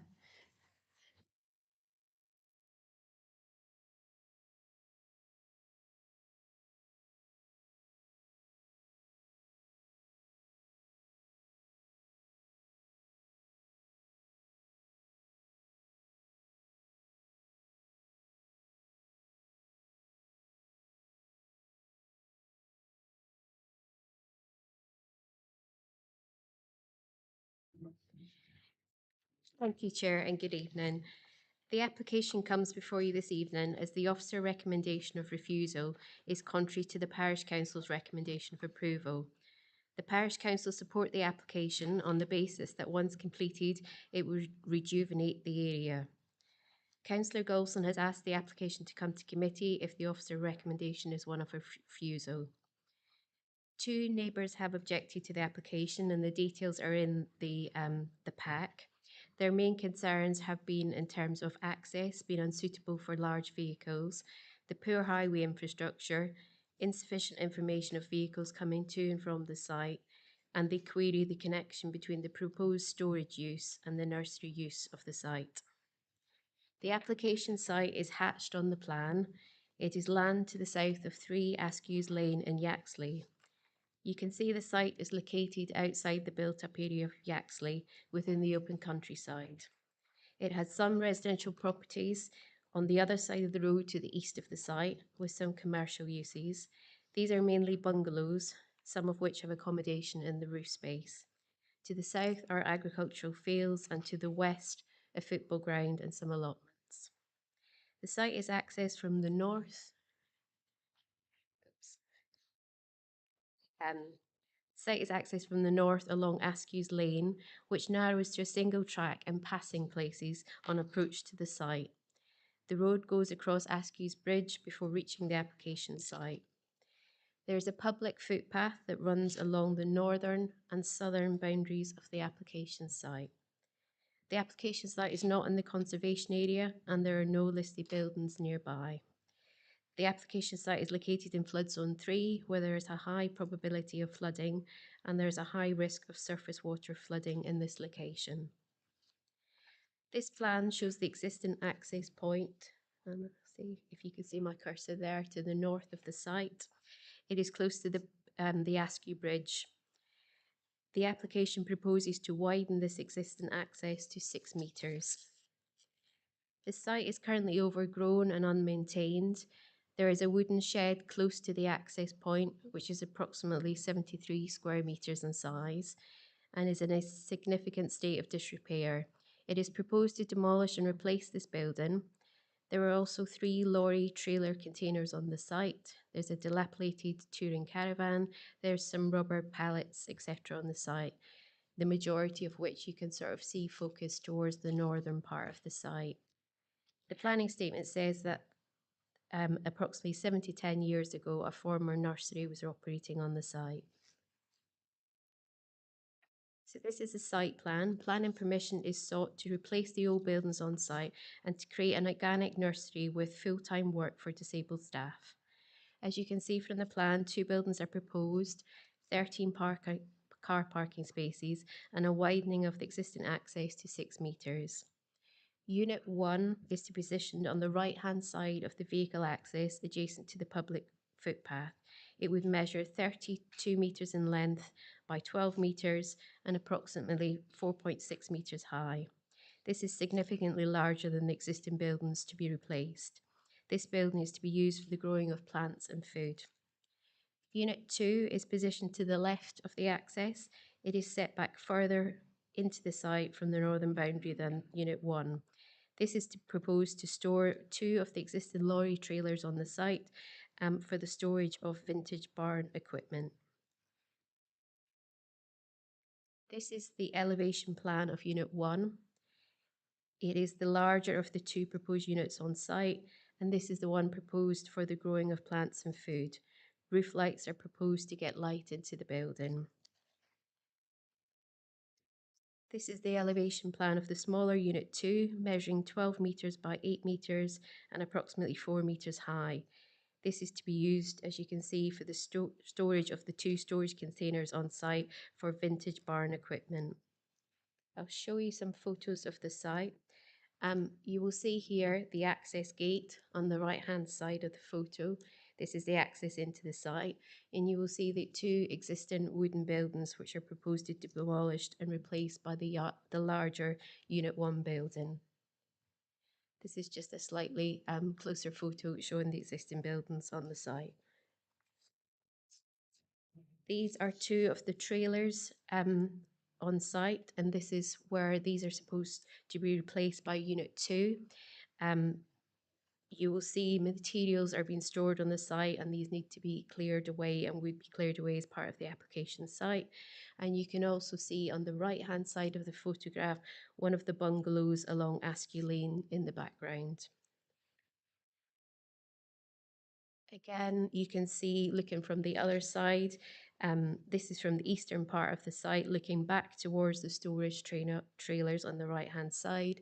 And you can also see in the background the timber shed buildings which are proposed to be removed. You can see the site is very open and does not have any existing boundary treatments to the surrounding area. This is just another photo to show you the dilapidated touring caravan that's proposed to be removed, and you can also see the wider countryside beyond the application site. This photo is looking west across the site. You can see the allotments and the football ground adjacent. And lastly, this shows some of the storage on site. It is taken from the eastern side of the site and again shows the openness of the countryside beyond. This is a revised planning application. In November 2021, planning permission was refused on the site for the same number of buildings, the same design, the same size of buildings, and the same proposed site layout. This was refused on 3 main grounds. One, that the size and scale of the 2 buildings proposed, in close proximity to the northern boundary with Askew Lane, would appear as a prominent and incongruous encroachment of built form into the open countryside, and would fail to protect the character of the area and recognise the intrinsic character and beauty of the countryside. This was contrary to policies LP 1, 2, 10, 11, 12, 33 of the local plan and the NPPF. Whilst the principle of an organic nursery on this site is acceptable, it is the size, siting and scale of the buildings that hasn't changed between the 2 applications, and for this reason for refusal remains in this current application. The landscape officer objects to the proposal on the unacceptable impacts and effects on the landscapes and views, and considered if members were to approve the application, suitable landscape mitigation would definitely be required. The second reason for refusal previously was in respect of insufficient detail on the likely proposed vehicle movements to and from the site and the potential for sustainable travel modes contrary to policies LP 16 and 17. Whilst a little bit more information has been provided under this application, the information is still really outstanding in terms of the details, and there is conflicting information within the submission. The statement indicates there's likely to be only 15 vehicle movements per day, and yet 13 car parking spaces are proposed. There is no details of how people could safely get to the site on foot and the potential impact on the public right-of-way. So this reason for refusal remains under this current proposal. The third reason for refusal under the previous application was due to the site's location in a high-risk flood zone 3A, and the fact that the sequential test had not been passed, which seeks to ensure that there are no other sites available at lower flood risk. Insufficient information was submitted to justify the scale of the buildings and the development in this flood zone and how surface water could be managed on the site. Again, this reason for refusal remains, the proposal being contrary to policy LP 5 and 15 of the local plan and the MPPF. The fourth reason for refusal under this application is that the submitted ecology report identified the need for additional surveys of protected species, including great crested newts. The Wildlife Trust have said that they cannot be conditioned, and the case officer, in the absence of the wildlife officer comments previously, mistakenly thought that they could be conditioned, hence why it was not a reason for refusal under that application. But now it needs to be under this application. The officer recommendation is therefore one of refusal on 4 grounds. Thank you, Chair. Thank you very much. We have 2 speakers on this particular application. Our first speaker is Councillor Paul Russell from Yaxley Parish Council. If you would like to come and join us. You have 3 minutes in which to speak to our committee here, and when you're ready, please press the middle button and your timer will start.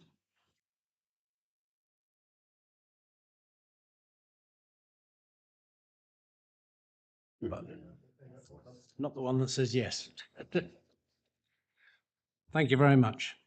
Yaxley Parish Council welcomes this application to rejuvenate and restore the derelict nursery after some 7 to 10 years since its closure, especially as it will employ 3 people, provide work opportunities for a number of people with learning difficulties, 2 of whom have already been identified, whilst at the same time removing a derelict site with detrimental visual impact, all in accordance with LP 14, HLP to 2036 and NPPF to 2021. We note that the application will clear the site of the existing derelict buildings and everything else, replacing them with a building more suited to current nursery requirements.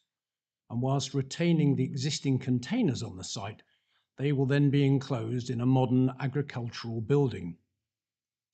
The application site is on a quiet road with light traffic flows and is a regular route for dog walkers, so is well suited to access by pedestrians and cyclists alike. While the applicant has increased the width of the access to the proposed site purely on safety grounds to allow a vehicle to park and one to come in without going out onto the single track road, the increase in traffic on Askews Lane seems to be minimal, noting it already serves, along the road, a further 7 houses, 2 businesses, numerous allotments, and many hectares of agricultural land. Observing the officer's report, it's surprising to note that the proposal would be an incongruous encroachment into built development in the countryside, noting it is proposed to be an agricultural building replacing an original smaller building on the site, in close proximity to the existing residential and commercial buildings in Askews Lane. And noting the new residential properties already permitted and constructed in Askews Lane, just the other side of the bridge, at 4.6 metres is lower than those residential units. The site is a former nursery, and whilst a modern building facility is proposed, we fail to understand how the indicated traffic flows on the proposed development, along with the incorporation of cycle bays, as included in the applicant's planning statement, give any cause for concern over those experienced previously, especially as the use of HGVs is unlikely due to the scale of the intended operation. There seems to be considered that the application does not pass the sequential test in relation to flood risk. Somewhat surprising that a larger building on a 6-acre site is going to make a difference to flood risk when permeable surfacing is to be used in the new hard standing areas. May I finish? Have you got much left? I've got 8 lines. Yes, and that's fine. Thank you very much. Finally, the application is considered to fail to demonstrate there would be no significant detrimental impact on protected species or a net gain in biodiversity. Does that mean after 7 to 10 years of being derelict, the site cannot be returned to its former use and must therefore remain as such, whilst the entire site could be put under the plough tomorrow as it is agricultural land, with no such demonstration necessary? In conclusion, the Parish Council stands by its initial response that it supports this application as, once completed, will rejuvenate the area, and it will no longer be an eyesore of derelict land, but instead a valuable resource to occupy, educate a number of people with learning difficulties, whilst at the same time being a very local producer of organically grown food for the villagers to employ. We hope that the officers' requirements raised might best be addressed through conditions. Thank you for the opportunity to talk and the extended time. Thank you. Are there any questions of clarification for this particular speaker? There are no questions, so thank you very much for joining us. Thank you very much for the time. Our next speaker on this particular application is the applicant, which is Mr. Oliver.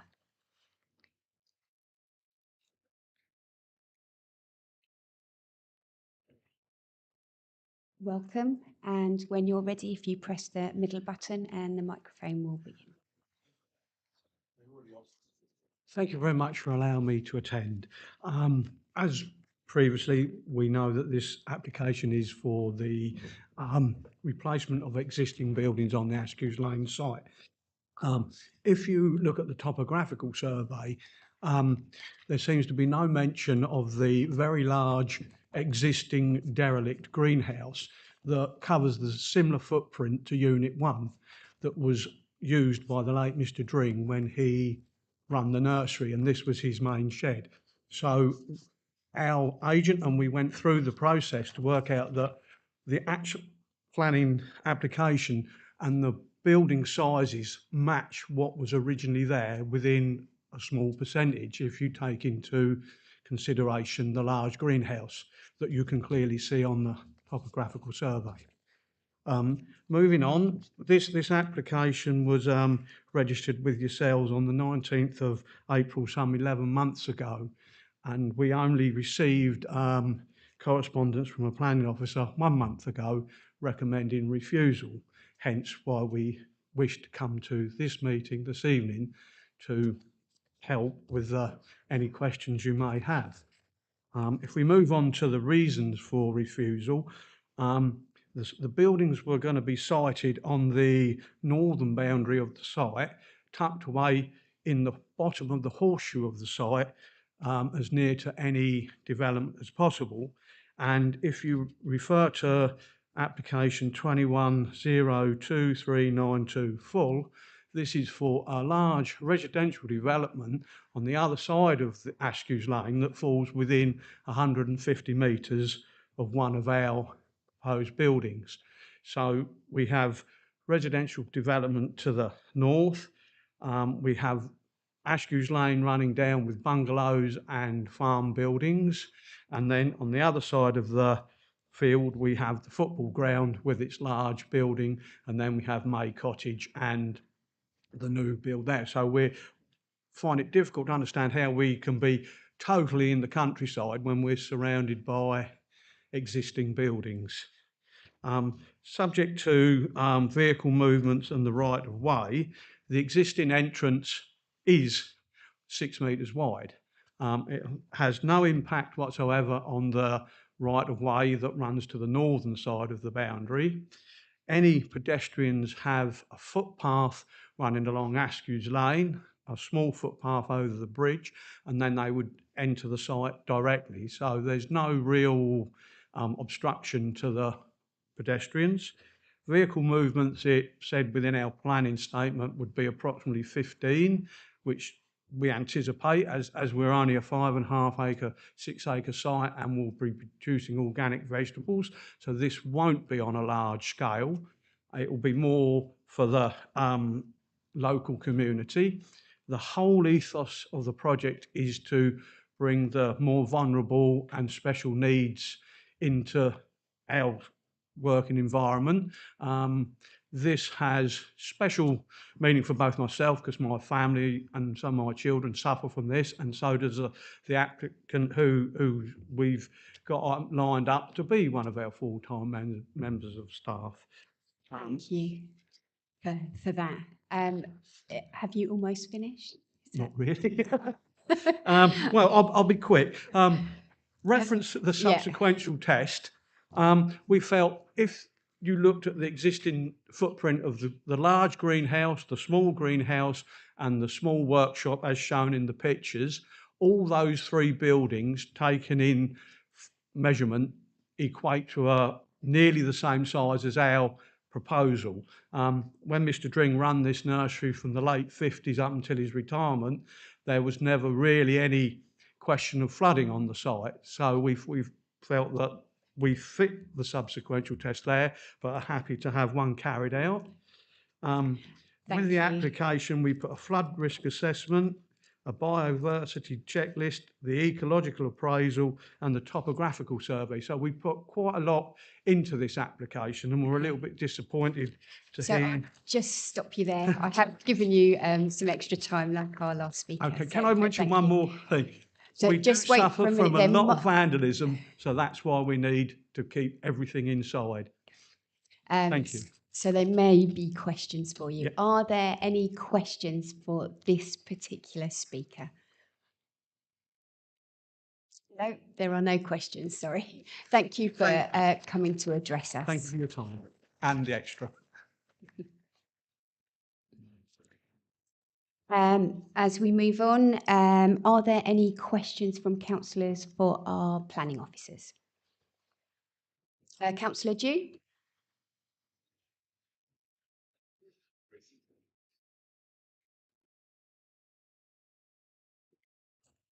That's it. Thank you very much. Yeah, just a question about the use. Is the class of use specifically applied for specifically for the disabled use, or would it, if that ceased, would they have automatic permission to do other things on the site? Because that's obviously important. As much as the present use is commendable, we need to know the law of unintended consequences. If we agree to it today and it doesn't work out, can they automatically roll over to something else? So I'd just like a background on that, if you could, please. Yeah, they're applying to change it to an organic nursery, and like you say, the disabled staff is laudable and encouraged, and we have no objection to that. But there's nothing specifically in the proposal that would limit it to that. So yes, it could be for another use if that didn't work out, or if it didn't come to fruition. Councillor Sanderson?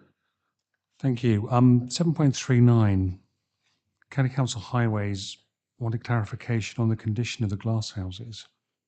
I must give credit to my next door neighbour here for spotting that before I did, but it just seems like a very odd thing for the Highway Authority to worry about. What's the relevance of glass houses? Sorry. I think where the local highway authority were coming from is if there's an existing use on the site and existing buildings on the site, then that's the established use. And they would probably look at the traffic generation between the two. I think what they were seeking to clarify was the glass houses are no longer on the site. The photos I showed is the sort of old timber buildings that are still on site and the storage containers. And the the site hasn't been used for that purpose for the last 7 or 10 years. So they need to establish again what the traffic movements would be, how people are going to move to and from the site, because you could say that that use has sort of ceased from the site. Councillor Wakeford. Thank you. Councillor, you may wince, but I have two questions, if I may, but one of them is very quick. But I think the more substantive question I'd like to ask is whether officers might comment on the suggestion that we had, particularly from the second speaker, that when taking account of all of the space in use, including the greenhouse on the site, that actually the increase in floor space is more modest rather than beyond modest. So I suppose I'm looking for reassurance that that's not raising anything new as an argument that we hadn't considered, and that we are content with the recommendation in light of what's understood about the floor space in the existing site. So we need to look at what's on site at the moment. And I think that's maybe where the differences occur, because there were probably historic greenhouses and things on the site, but they're not there at the moment. So we need to look at the existing coverage of site and then look at what the new coverage is going to be. And it's more important on this site because of the flood risk. Councillor, you. You've got a second question. I'm so sorry. First speaker urged us to consider what we could do by way of conditions, I think, rather than refusal. In the event we were minded to look at that, I just wanted to ask officers to clarify a comment, I think, with respect to posed rejection reason 4 about newts, that it is not open to us to condition that as a matter of law, even if I think you've explained before on appeal it could be, but it is. Am I right that it's simply not available to us to condition for at all? No, thank you. I'm seeing very firm head shakes. Shall I ask legal if you could answer that for us? Hello, thank you, Councillor. Yeah, those of you here when previous application was the applicant was trying to get the recommendation amended to allow to put a condition to say that a bat survey, I think it was, on that occasion. And we looked into that, and the case law is very clear because it's the EU Habitats Directive. It's a licensable activity to do with bats and species like that. In this case, newts. And the judgment was very clear that you can't use a condition to kind of bypass the need for that license. So it would be a challengeable. My view would be, notwithstanding the other reasons, this one alone would be sufficient grounds for a judicial review challenge if someone was minded to. Thank you. So it sounds like approval is not an option legally open to us of the application, with condition of it not wishing to preempt debate. Well, I wouldn't say that, Councillor, because you're the bosses. But what I would say is that the judgment in that particular case, which I've read and sort of Googled subsequently, is very clear. You obviously can't guarantee that someone is not going to be out there who is aggrieved by the decision. They might not, but there would be sufficient grounds just overriding the EU directive. Councillor Dew. Yeah, thank you very much. Thank you for that, Richard. I noticed Clara flinched when you said we're the bosses. Anyway, the more sensible part of the question here, which you will approve of, can you just remind members of the importance of the sequential test? It's not just something that's written down in black and white, is it? It's something we have to pay absolute attention to, and you can't dismiss it as, oh, it's not important. It's hugely important. And regardless of any other right or wrong matters on this, and other than the Newt survey, which probably overrides it because they tend to, my gut feeling and memory is the sequential test, if you can't prove that you actually pass that, we shouldn't be even considering approving it. Is that still the position we're in? Thank you. Yes, councillor, that's right, because it's written in the MPPF as well as our sort of local plan policies that you need to be looking at the site with the least risk of flooding. And so this is flood zone 3, which is one of the highest risks. So you need to convince yourself that there's no other available suitable sites within flood zones 2 or 1 first. That's for the applicant to provide that information, not for us to go and find it, isn't it? So they need to do that. Thank you.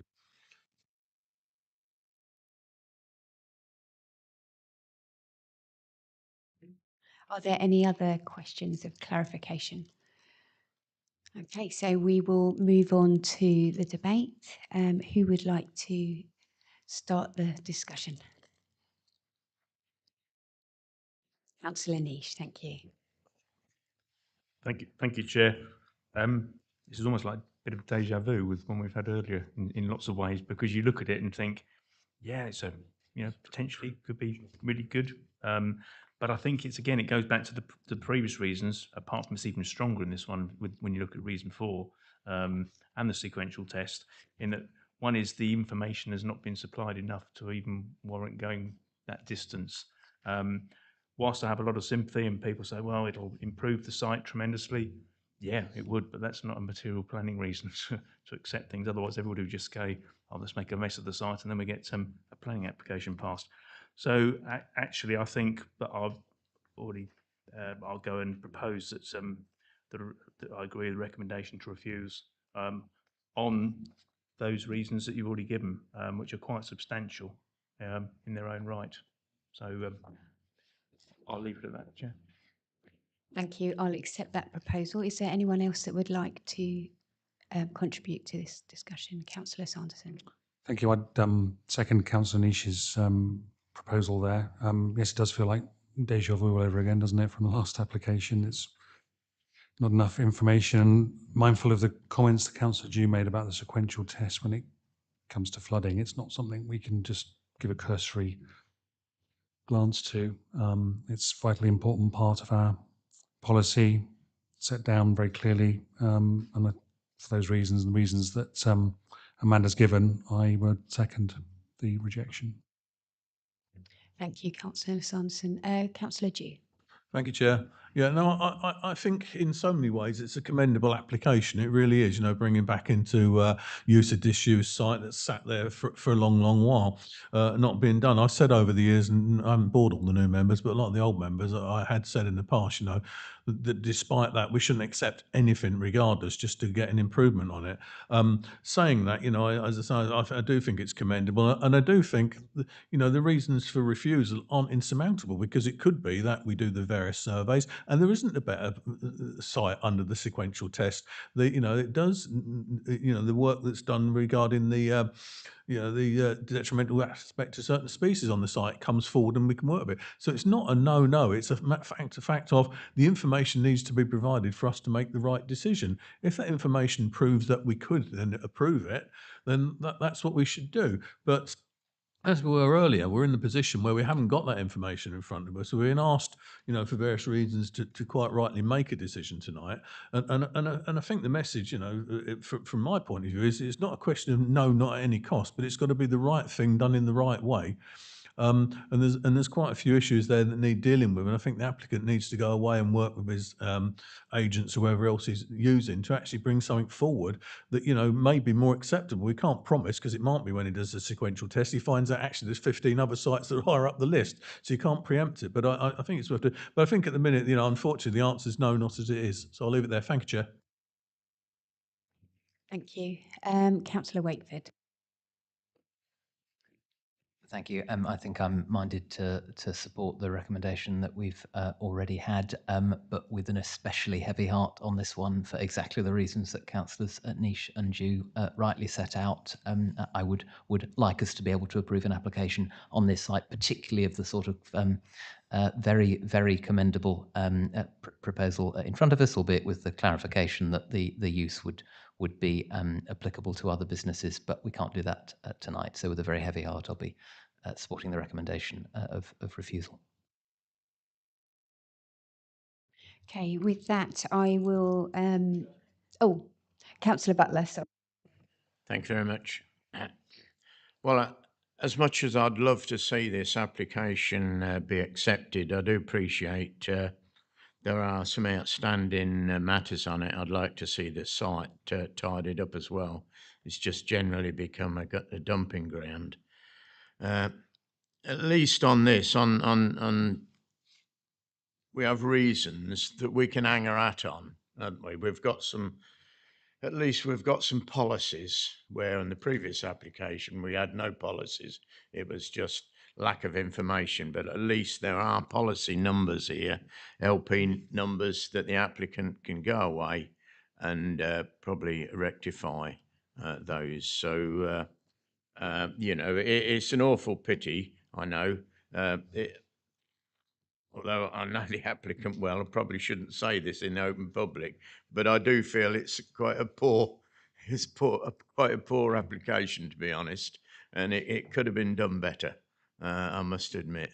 So I'll reserve my judgment about whether I'll vote for or against it or not, but I just thought I'd like to say that at least the applicant's here. He can hear what we're saying. He knows there needs to be a sequential test, and he has to cover all these other local plan numbers. So probably in time we'll get there. Thank you. Councillor McAdam. Yeah,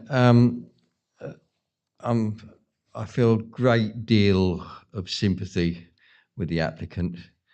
And to be perfectly honest, if I was a member of the parish council there, I'd be very pleased with it. And you know, I went and had a look at the site, and straight away I thought, yeah, you know, this really needs something doing to it, and it really needs tidying up. And the actual idea and aspiration behind the site is brilliant, I think, personally. And you know, unfortunately, we do have these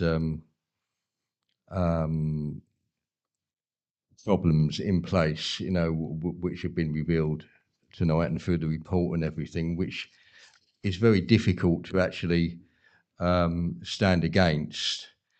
I really hope that in the future that an application is made, something similar, but which has all the ducks in the row.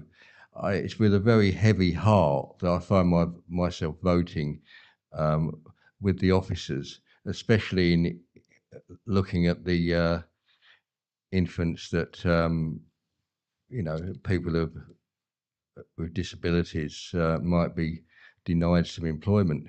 You know, that is something which really hits home.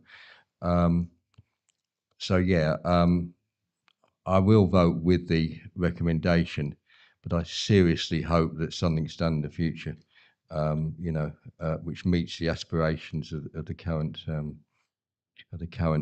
proposer. Thank you. Councillor Dew. Yeah, no, just a technical point. Correct me if I'm wrong. We're not voting with the officer's recommendation here. It's the proposal from the members. So the officers make a recommendation, but we don't support them or not. We actually make our own recommendation, which they then vote on, just to make that technically clear. Thank you. Thank you, Councillor G. So with Councillor Nish's recommendation for refusal, and Councillor Sanderson seconding that proposal, will go to vote. All those for refusal, please indicate. 1, 2, 3, 4, 5, 6, 7, 8, 9, 10, 11, 12, 13. And those against? 2. So therefore, that has been refused.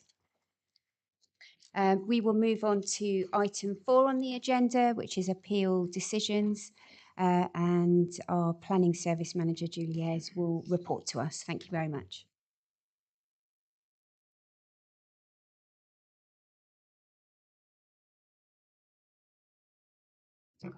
Thank you, Chair. No appeals this month. We do have one appeal that was withdrawn. That was the Hemmingford Park application. And we do have a Pure Fuels appeal informal hearing on the 4th of April, just so you're aware of what's coming up. Thank you, Chair. Thank you very much. So I'd just like to thank everyone that has contributed to this meeting and to our planning officers.